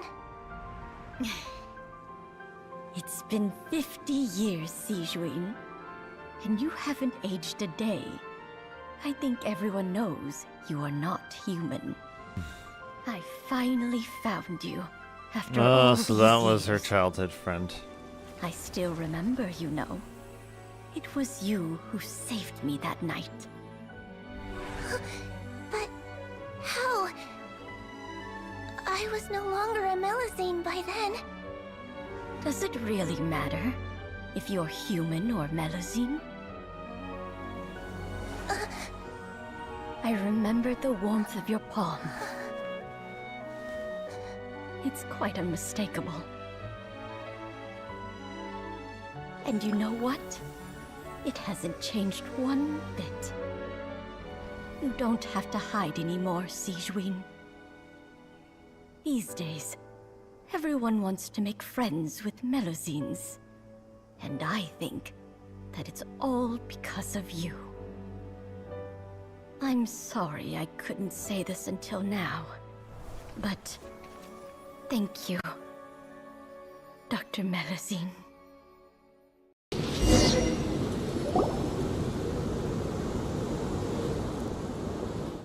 Alright, we are back.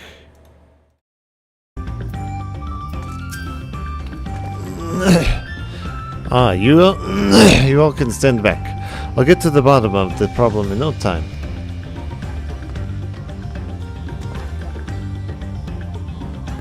Give me strength. Let's all of us scour the fields and help our bold leader identify anything unusual.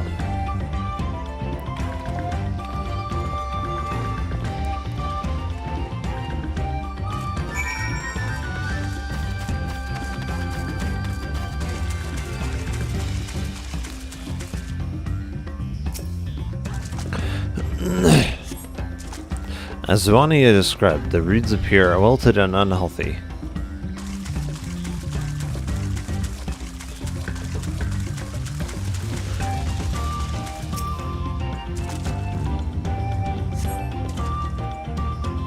The water contains no obvious contaminants. It looks fresh and clear at a cursory glance.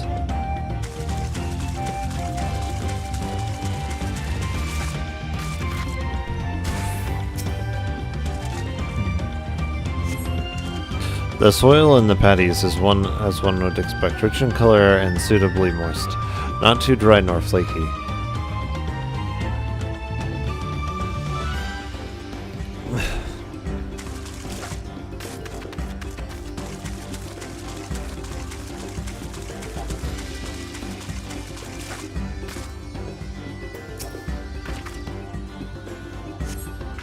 A small frog catches your eye, strangely lackadaisical. It doesn't even bother to hop when it eventually scurries away.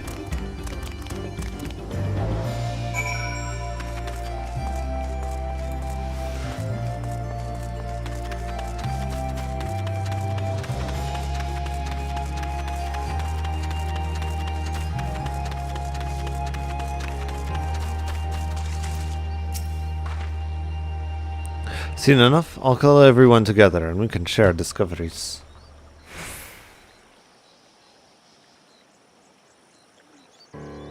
Alright, what have we discovered? Well, what do you think? Any obvious problems?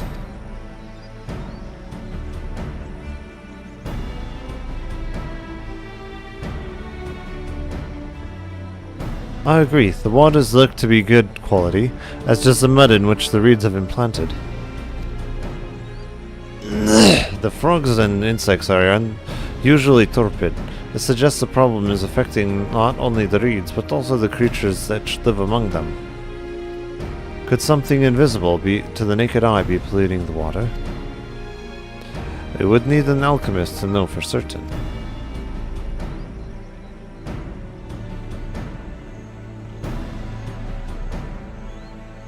I don't have much to add to the fields, but something else occurs to me.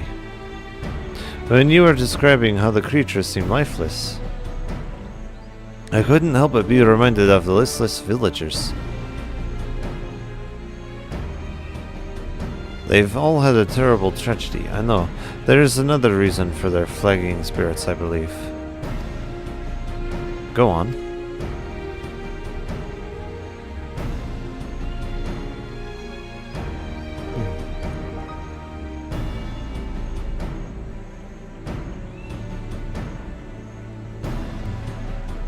The festival.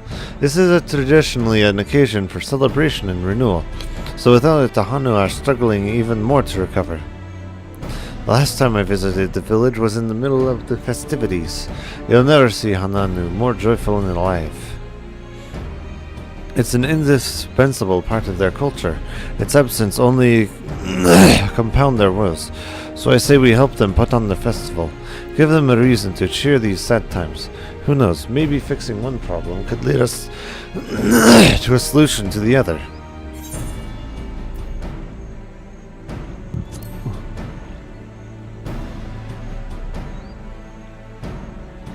Right?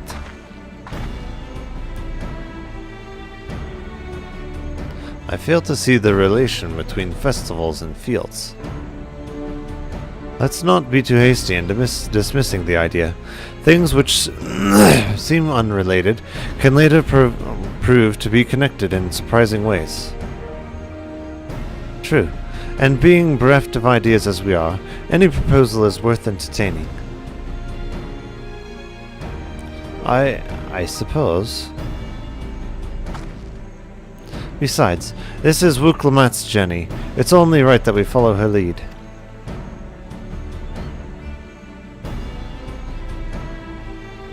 Thanks, everyone. By the way, does anyone know where the festival float is? It's like a boat woven from reeds that looks like a bird.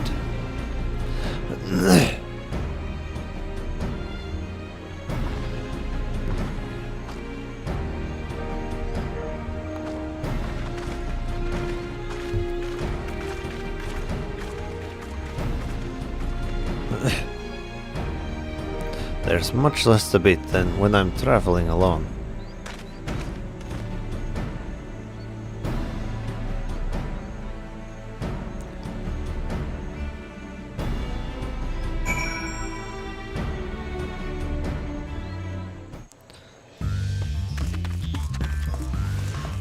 It's almost as if when you're traveling alone, you're traveling alone.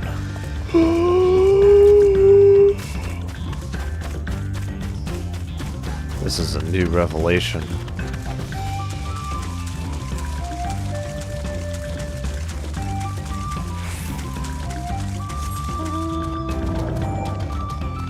So I'm not really sure that riding on the dragon actually makes you any faster. At least when you can't fly. Maybe it does. Yes, this is the float that I remember. Doesn't appear that somewhat damaged to you. We should take a closer look. Inspect the festival float. You may move more. You may move the camera as well as zoom in and out. Target a section and examine it with the left click. It is burb. It is missing eye.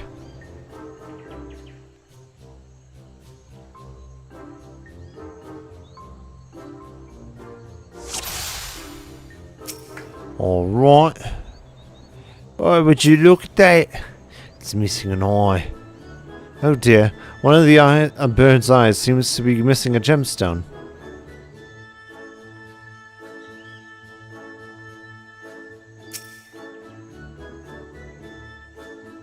Oh, that's definitely broken. How will they lift the great big vessel without the poles, the carrying poles intact?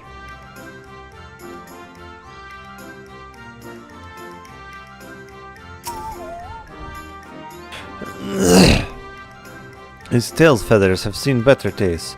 I swear the colors were a lot brighter when the last I saw them.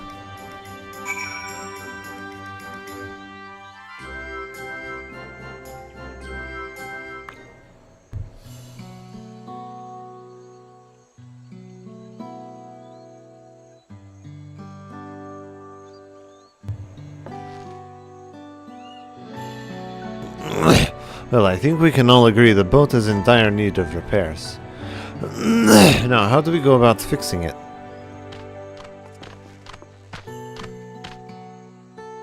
What's going on here? We were admiring the festival float. It's a shame it's in such a poor state due to the recent storm, I gather. Yes, we leave it exposed when unused while we ushered in people to safety. With a float in this condition, there can be no lifting of wings. No something. That's the festival was called. I want to help you hold it. Have you not seen the village? Homes are ruins and we struggle to make repairs. And you want us to hold a harvest festival? I know how it sounds, but giving into misery never improved anyone's situation. A celebration of life and growth may help you to give you the strength to work through the tragedy. The role of festival leader is mine this year. There's nothing I would like more than to lift everyone's spirits. But we don't have enough materials to repair the float. We need something for the missing eye, something for the wood poles, and feathers from the winds chosen to adorn the tail. 2 of these I know. Abrixia is a precious stone used in the arcane equipment, and something wood is essential to crafting ceremonial instruments. These chosen feathers, however.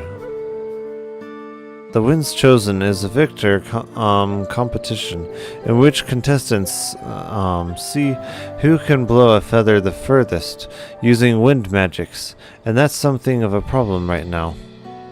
We Hanu are gifted at employing such airy sorceries, but expand a great deal of mana when doing so. We are soon exhausted by the effort and have no reeds to eat will only make it harder. I think I understand. Your vibrant reeds grow quickly and vigorously, so much so that they stifle the development of nearby plants. They must be a potent source of energies you naturally lacked. They are indeed. Owing to the poor harvest this year, we've been left enervated, and if we cannot gather the correct materials as directed by custom, we cannot repair the festival float. Oddly enough, we may have just stumbled upon our solution. The Winds Chosen would, by necessity, have a natural gift for manipulating magical energies, which means that any feathers taken from the victor should be high in ethereal conductivity. The float's construction also requires a stone, used in arcane equipment, as well as timber favored for ceremonial tools. The demand for such specific materials must have an underlying reason.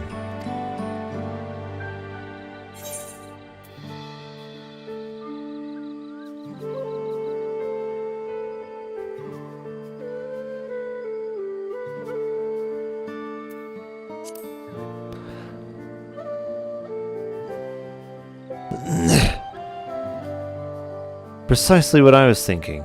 The boat of reeds is in fact arcane focus of some kind. A focus for what? Oh, is a harvest festival, isn't it? That must mean that the float was made to encourage healthy crops, so if we repair the boat and hold the festival, its arcane powers might fix what's wrong with the reeds. We won't know until we try.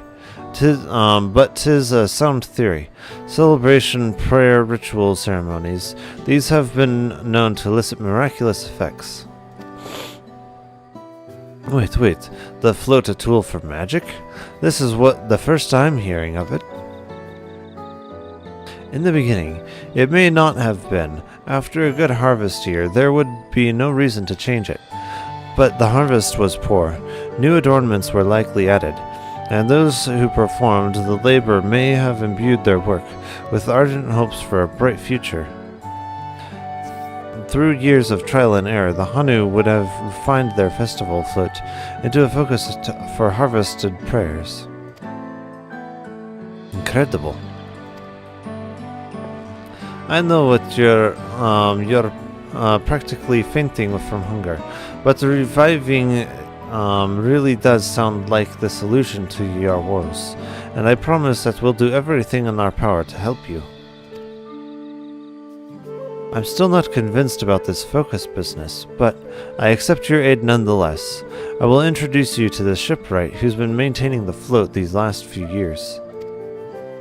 He's replaced both eyes and poles before, so he should know where and how to proceed with what we need. Then allow Alize and I to acquire the feathers.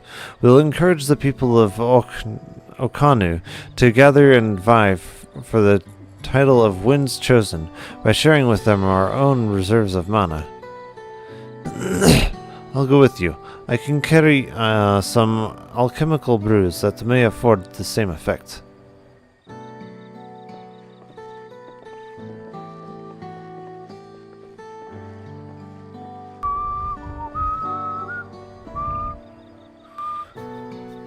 The three of us will visit the shipwright then.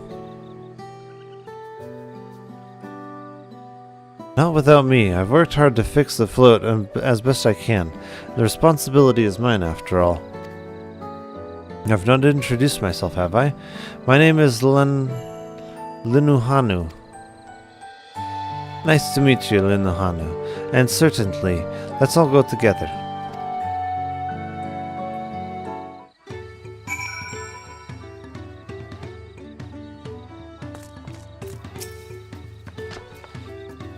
Thanks to Wiklamat, we found ourselves a promising way forward. Experience and knowledge and valuable assets, but there's something else to be said for following one's instincts.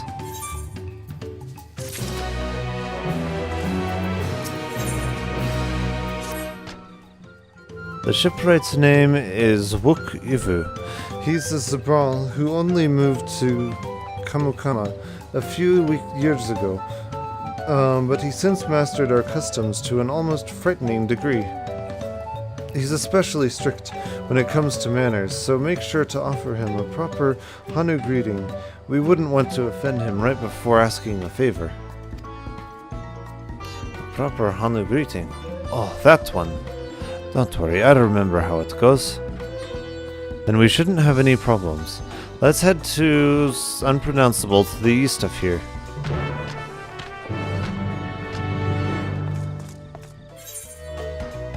Oh gosh, it's a ways over there.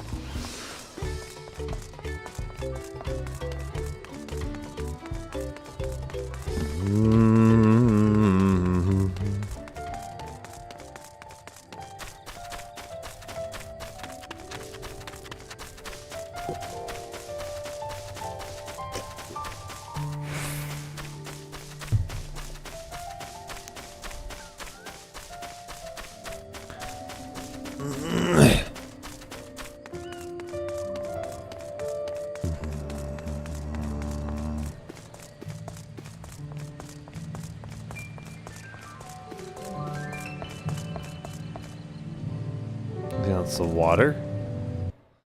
Let me see. We should be good here, yeah.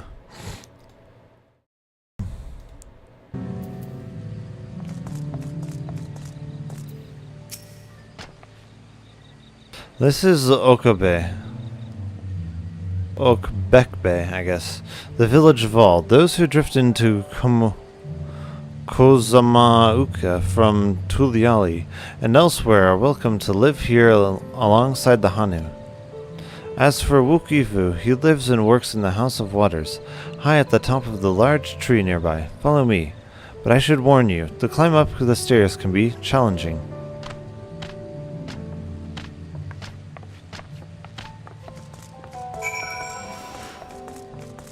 Okay, why would it be?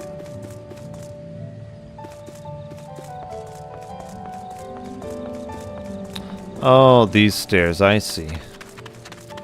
Wondering what stairs. Oh, I see you.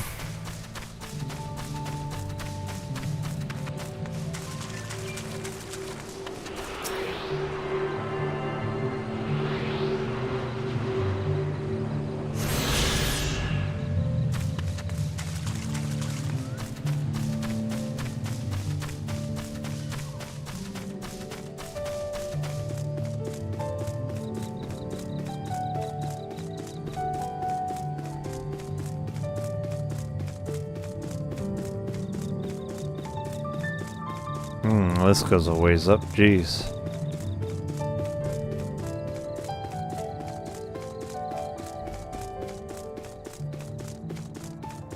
That goes quite a ways up.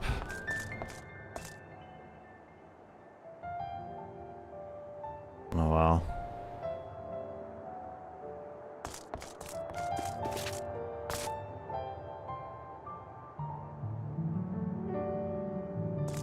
The way that cliff thing is shaped.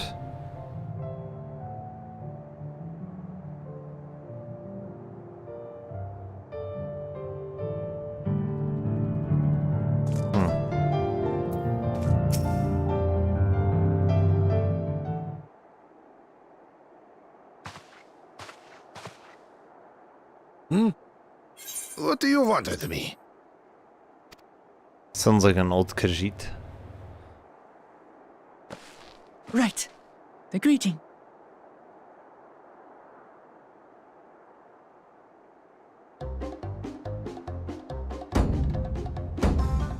Ohok Kali!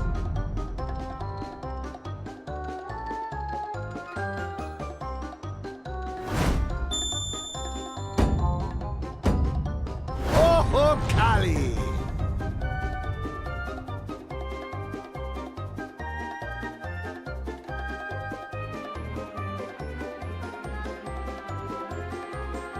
Good. You brought your manners with you.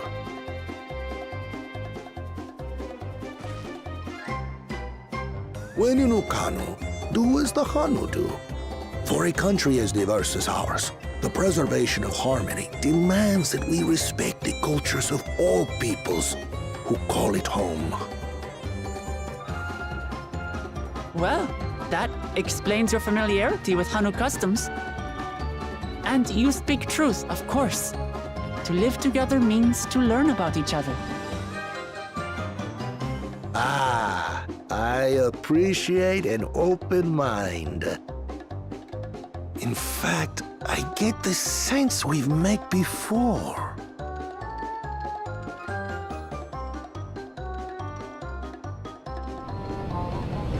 You're Wu Clement. Oh, what an unexpected honor for old Wukevu. Here I am prattling on about manners, and I've gone and insulted the third promise herself. There is no excuse for this betrayal of etiquette. How did he? Please, take up your axe and claim my impudent head. I will not. Keep your head. I hate formalities anyway, so forget about it, all right? All right then. Consider it forgotten. How prompt. We're actually here about the Ihihana float. It's in bad shape, and we need you to craft new carrying poles and a new eye. I'm told you work with Uyuipo wood and a certain kind of stone? Abokisha? That I do. But while I would like nothing more than to offer my services, I just used the last I had of both those materials. My lumber in particular went to fixing homes damaged by the recent storm. I'll need 10 days or so to restock. We can't wait that long. If you tell me where to go, I'll gather them myself. What? Send the third promise out on an errand like some common lackey? That's utterly unconscionable. A gross violation of social protocol. I told you not to worry about such things. All right then. I shan't worry a whit. Oh my.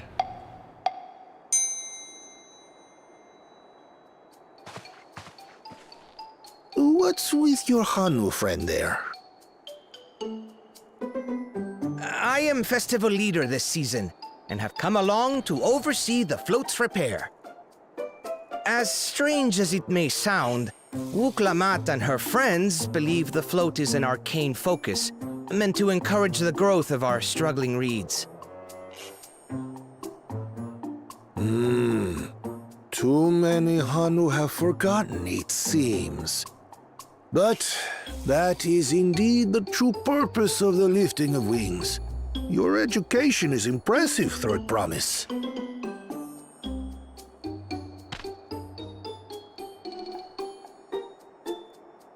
Well, maybe a little. Allow me to show you where to procure Uyuipo. We can leave the Abukisha to your friends, I presume? Take yourself to Cave Kikitola, or thereabouts, and you should find the stones you need.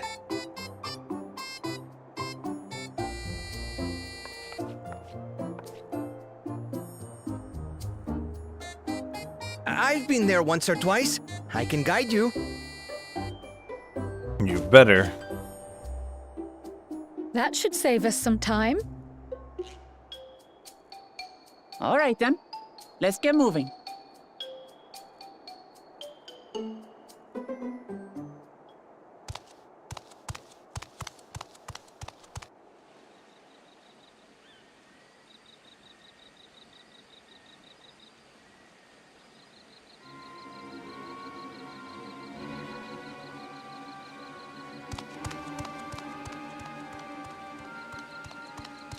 Chosen one of your rivals is making progress.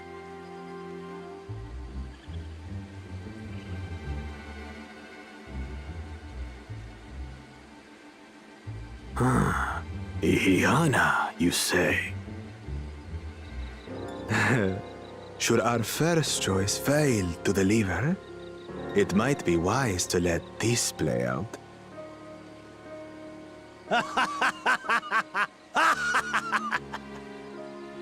The third-rate Promise is making herself useful after all.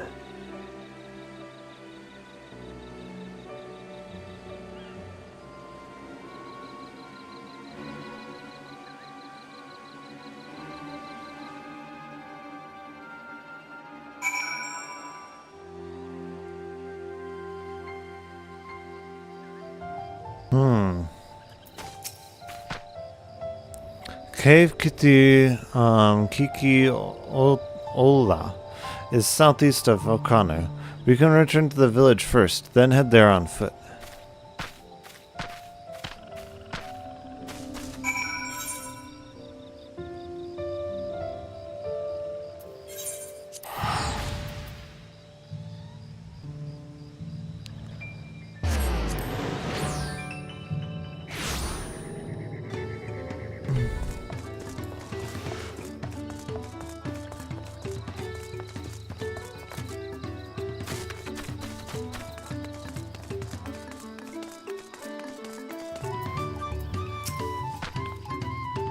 Southwest of here, was it? Let's be on our way.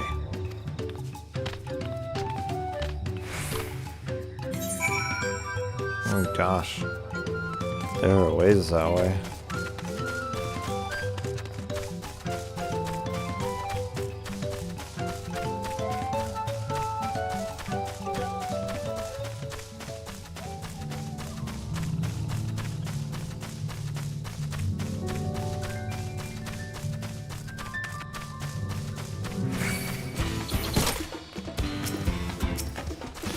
Oh, really?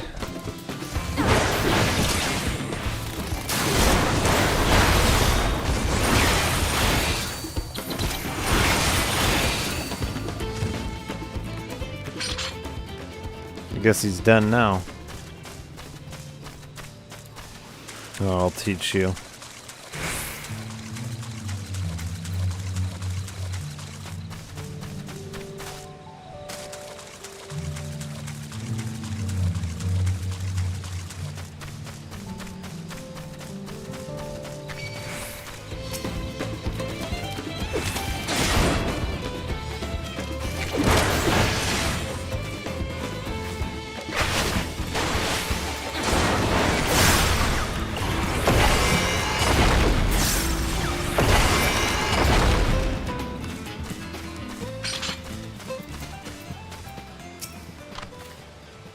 Cave Kiti Tola as promised. Home to many deadly creatures. Venture inside if you feel confident, but I will conduct my own search out here. You can spot raw something by its green-hued glimmer.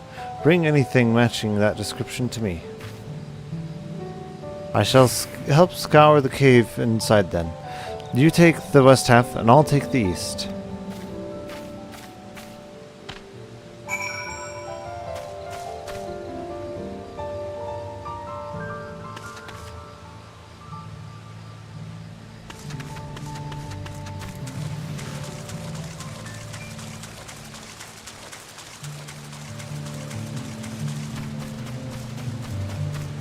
It does get dark in here, doesn't it?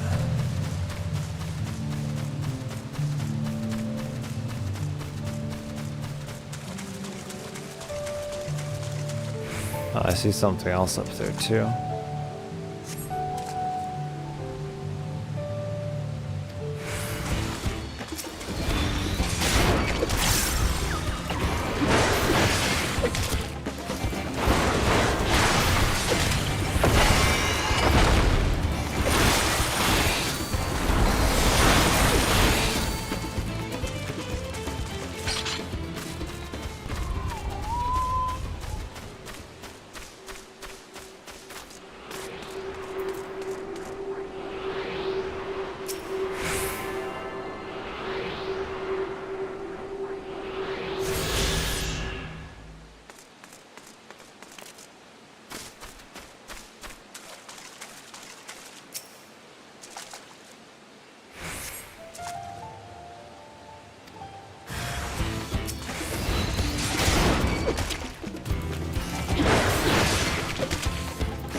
I picked over the ground near the entrance, but found nothing.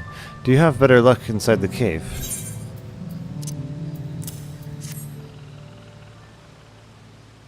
Yes. This is Blixia. Along with Kryle's contribution, we have more than enough of our seeds. The stones you've brought shine very brightly, I thank you.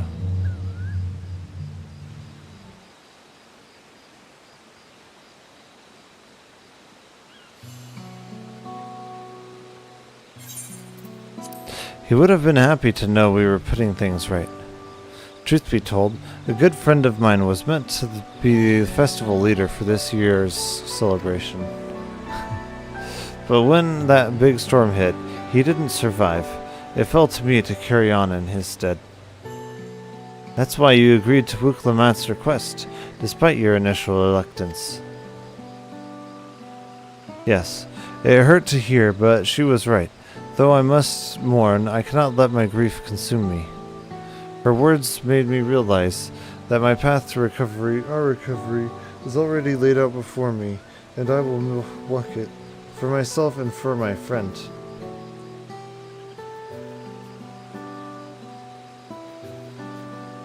Thank you for sharing your story with us. Please, rest assured that we've taken your plight to heart. I'm certain our companions are procuring the other materials as we speak. Everything will come together, and Hanu shall host a splendid, uplifting festival. That we shall.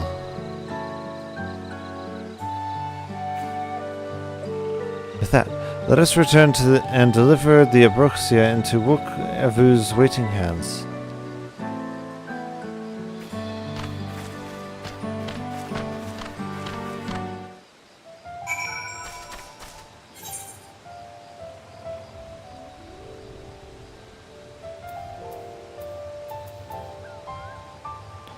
Yeah, it's a ways over there.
Thanks to the third promise and her mighty swings, we've collected some suitable logs of Uupokto. What else of the Abrixia?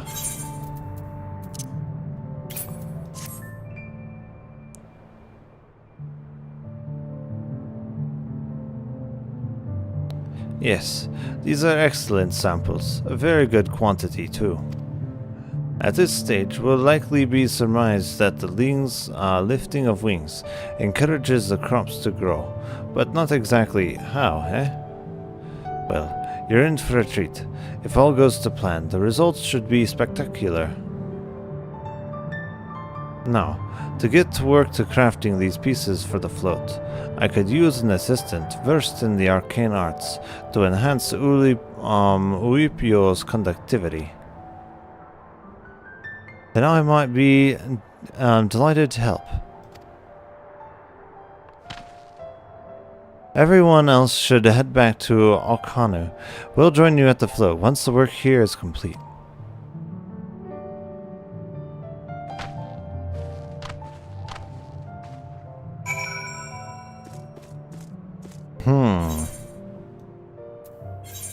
What is Krell planning?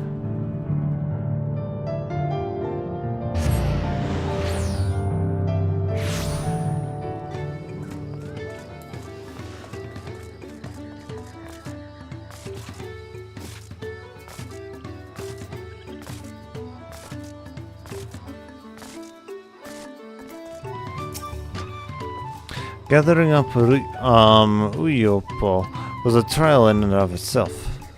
At first, Wook Ivu criticized everything I did. Then he suddenly yelled, "I've spoken to the third promise and must punish myself," and proceeded to slam his head into Uripo tree. I told him not to worry about it again, and it was like snuffing out a candle. He's an odd one, that's for sure. At least we've seen to the pulse and the new eye. Now we just have to wait for the feathers of the twins.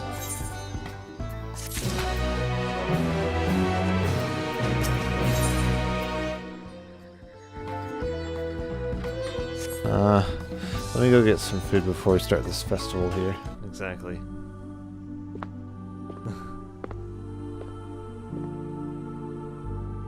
Burton, you are the youngest child we've ever taken in. You were just a month old when you came to the school. Yeah, And by she's now, so you've rebellious. spent almost 12 years in here. I'd like to hear your thoughts since you are the most unique child in the school.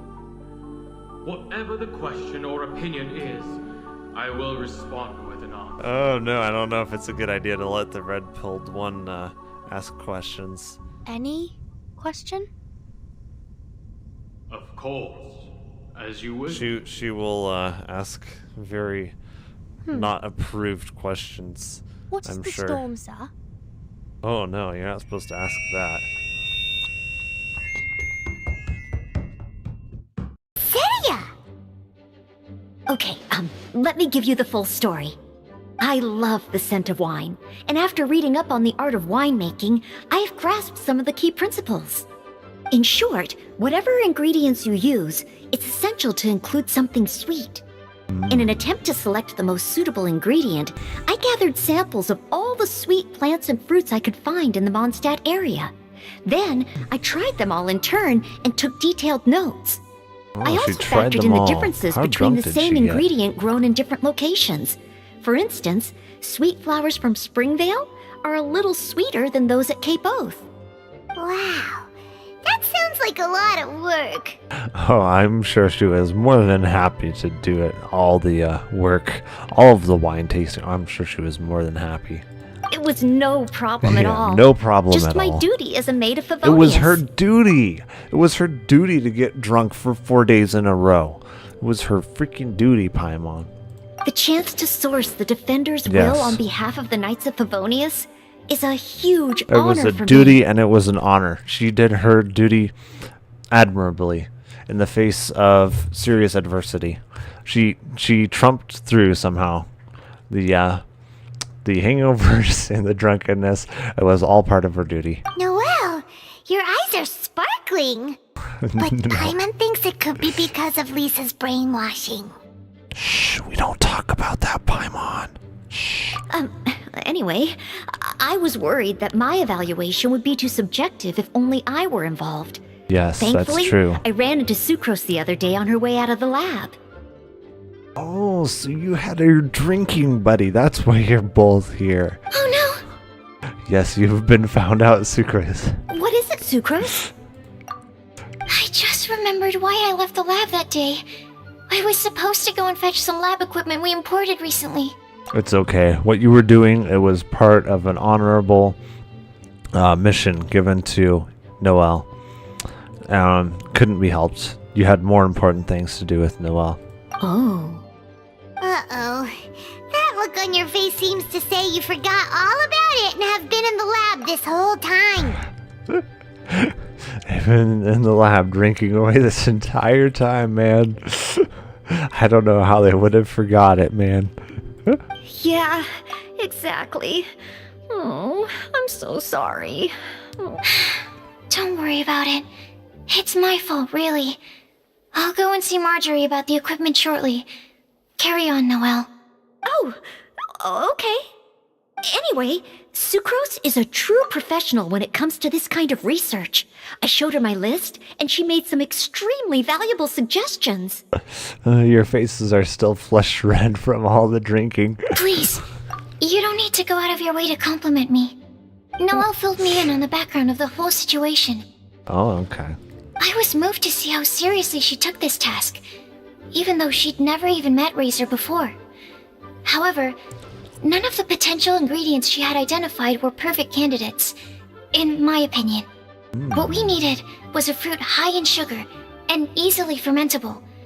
After a final look at Noelle's list, I picked the Sensetia sample from near Cider Lake as a basis, with a view to improving it. Using bioalchemical techniques, we were able to amplify the sweetness, then conduct a few tests to compare the results against the benchmarks. Watching Sucrose work on an experiment when she's in the zone blew me away. Such focus and determination. Well, drunk too, man. She's got quite the focus and determination. I already said don't compliment me. Anyway, the result of our research is the Epsilon Series Tetrasweet Sensetia, Variation 63. And it's finally ready.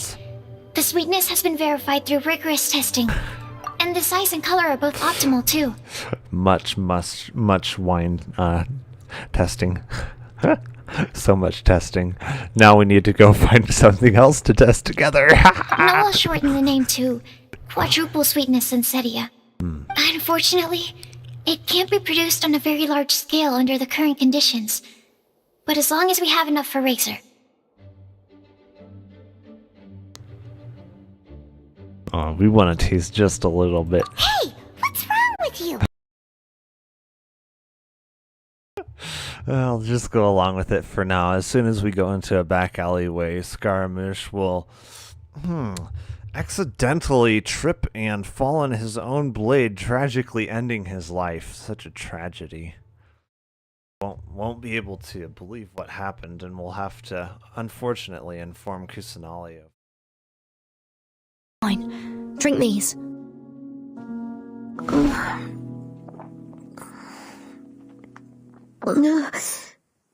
Too rough, my lord. We just met. I thought she liked it that way, though. It tastes awful.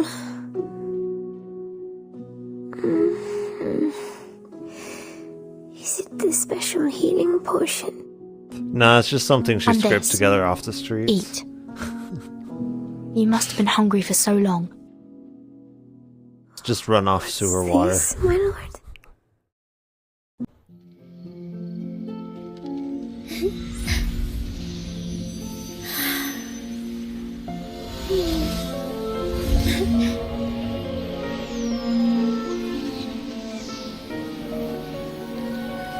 The wait is over, everyone.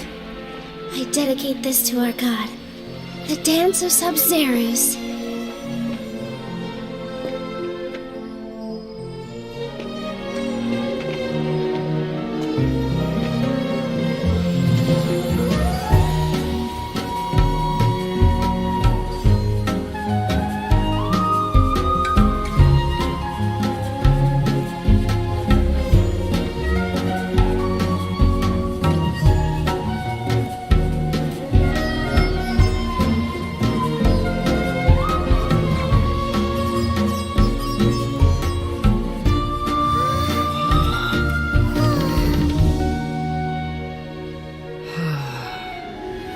I'd be lying if I said I had no regrets.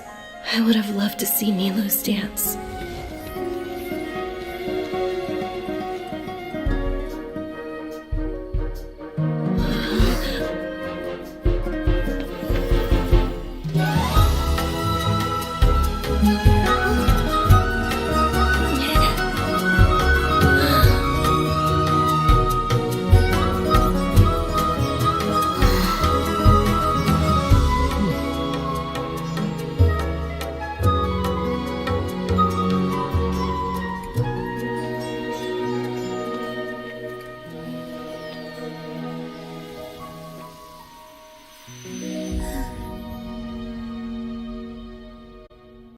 This is contingent research progress. Oh, so that's how it is, huh? Alrighty, Paimon's excited now. It's fine. You can use whatever title you want. Paimon, you're salivating. Whatever. Let's get this done and get it done quick. After that, we can discuss the bonuses thing with Mr. Patris. In the moment that we escaped from that space, I could sense what was left of Bosacius's memory. If I had to say what I gained from this trip, I think that would be it. It's good that one more person will remember him.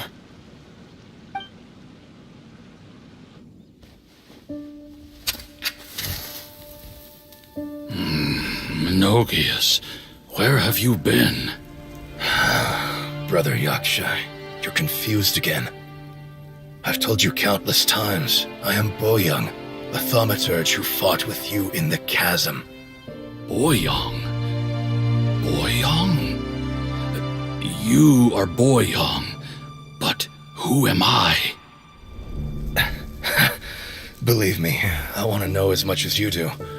Here we are, the two who agreed to stay here together, and I can't even call you by your name. It's a shame.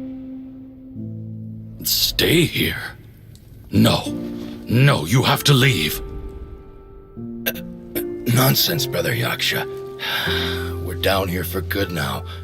Don't you remember? It's too late to have regrets. The seal can't be broken. The seal. Ah, yes.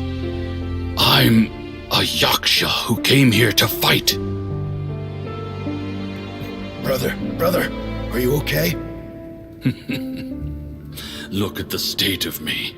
I don't think I've got long now. We're the only two left.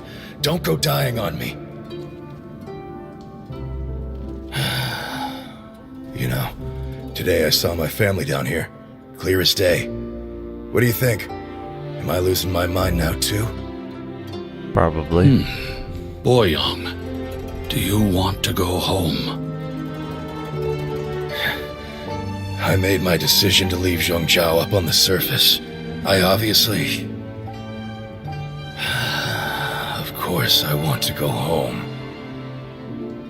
I must have family too. No, that's impossible. You mean brothers and sisters? I'm sure you do. Brothers and sisters. Yes, but who am I? And where is my family?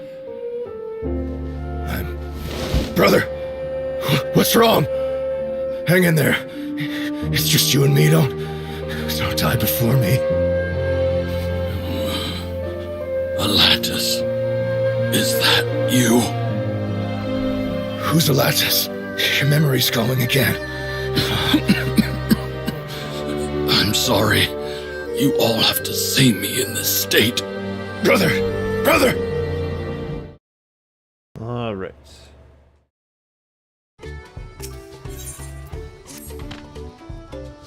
We should get some rest before the excitement begins.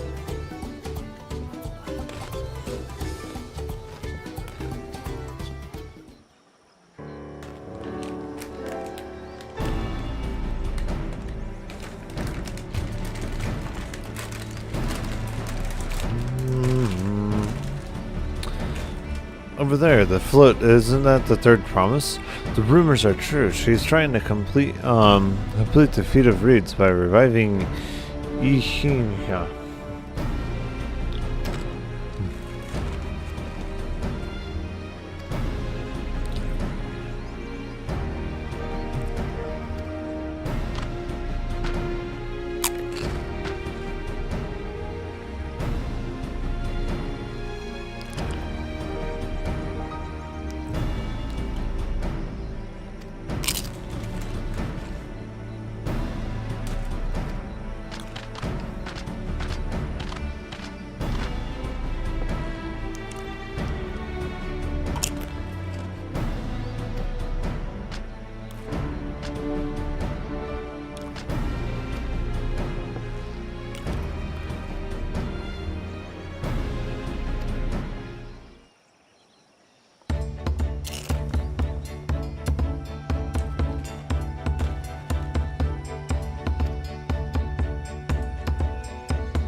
I'm just curious what the other guy's up to right now.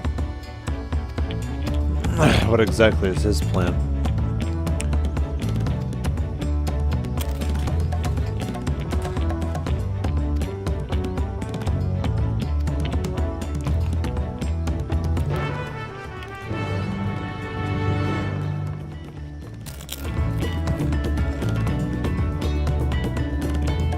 Is he just gonna try to take credit for what we did?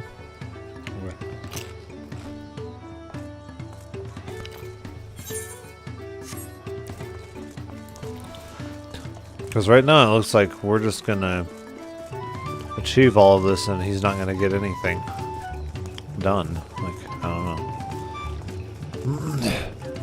It's hardly gonna help his him to get elected.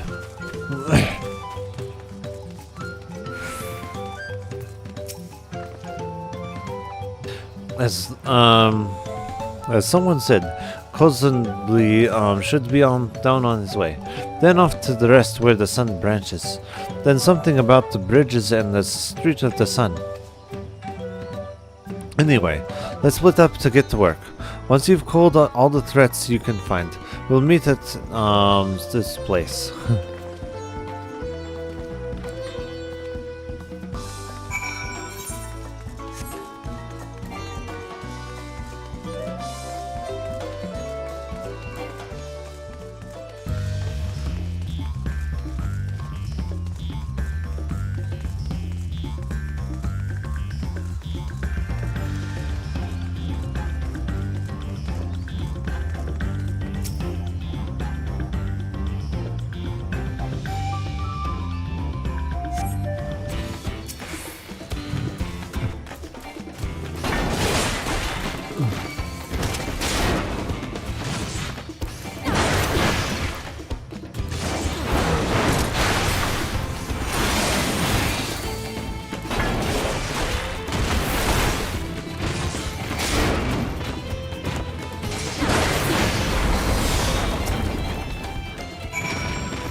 No, it says it's this way.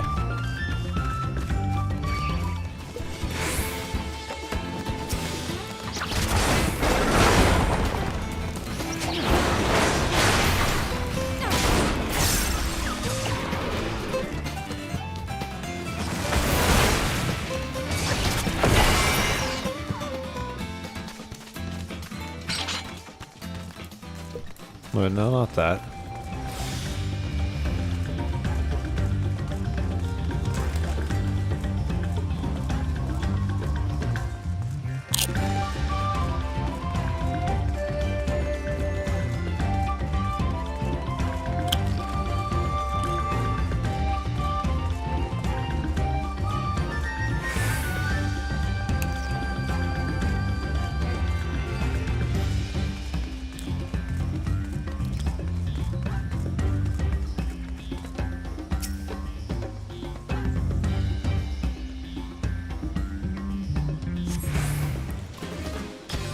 Where? Ah, there it is.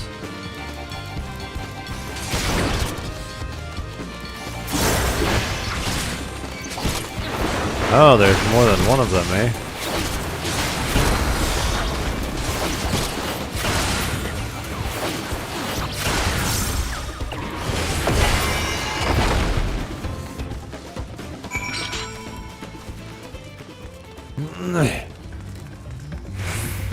Yeah, it's pretty stupid to try and fight.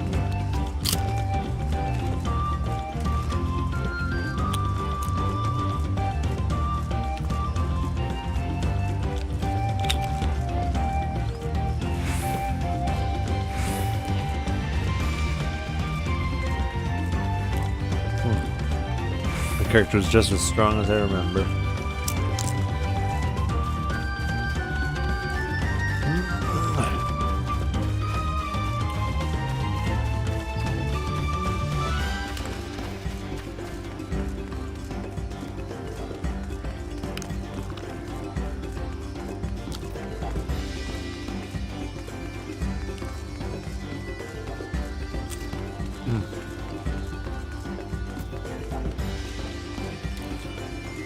Yellow frogs, eh?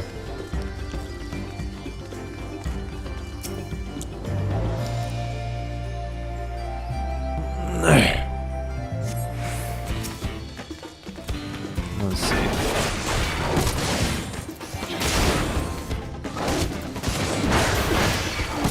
Oh.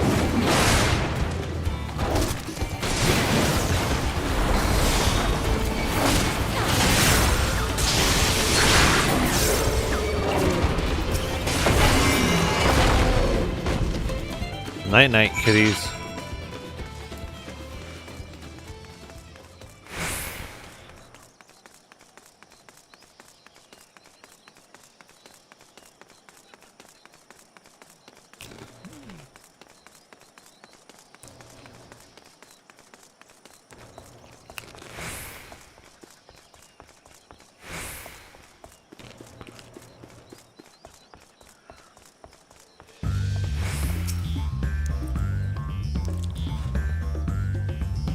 It's interesting.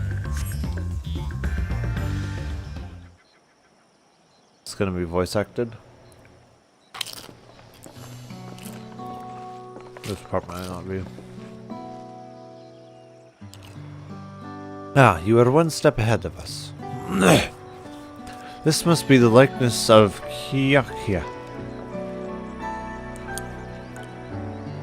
the Hanu deity of the harvest.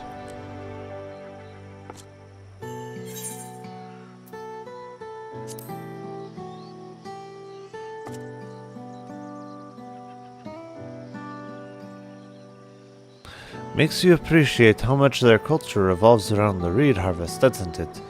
It's said that Kia was worshipped by another continent. This ancient faith was then brought to Trial by the first Huanu. The Hanu migrated from another continent, then mayhap the two do share a common ancestor. This is very fascinating, but shouldn't we be getting back to Lin Hanu? He'll want to know the path is safe for procession. Right, and I need to ride on a float. I'll run ahead and tell him we're done here.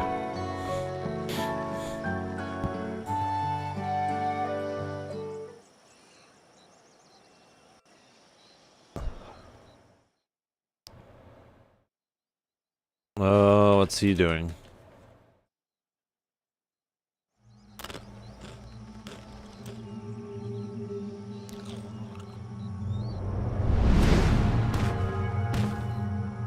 Yeah. Not sure we heard you right, old man. Why don't you say that again?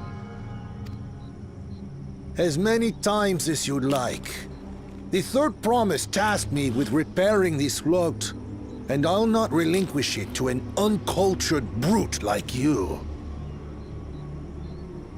Much less one that can't even manage a simple greeting. We wanted to handle this in a civilized way, but we're more than willing to kill you.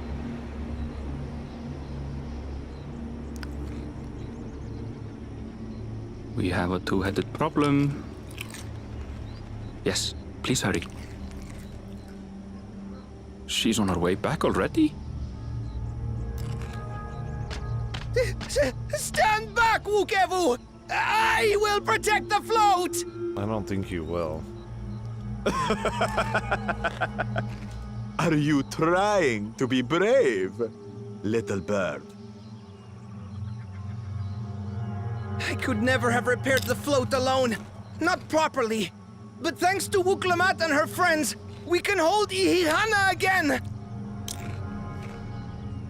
This is a priceless treasure! And as festival leader, I would die to protect it!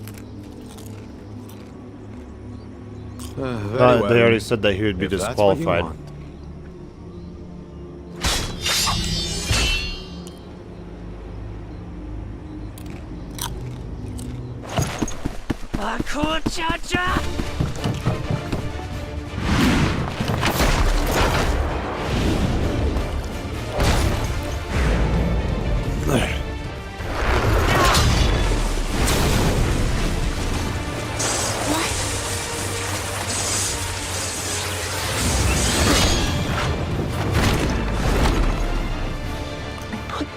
Into that blow.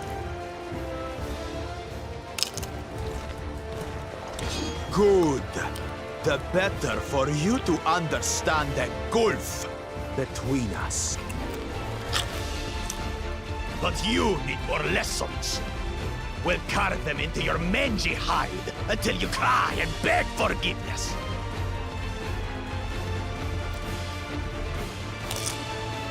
Uh-oh. He's in trouble now. Your brilliant plan was to steal the float and take the credit. The so-called blessed siblings are nothing but cheats. Your scorn is sweet music. Come, weaklings. We'll crush you each in turn. Yeah, how are you supposed to be a good leader when you behave like this? I already said he'd be disqualified. Is he disqualified already, or not? He should be. Calm yourself, Chosen One. If you fight in earnest, this will end in a massacre. What's more, we have word that our other prospect is on the verge of success. Then it would be foolish to expend effort sweating nuts.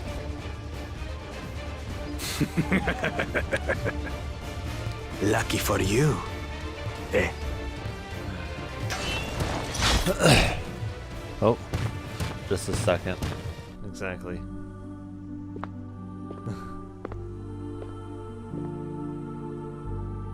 Burton, you are the youngest child we've ever taken in. You were just a month old when you came to the school. Yeah, By she's now, so you've rebellious. spent almost 12 years in here.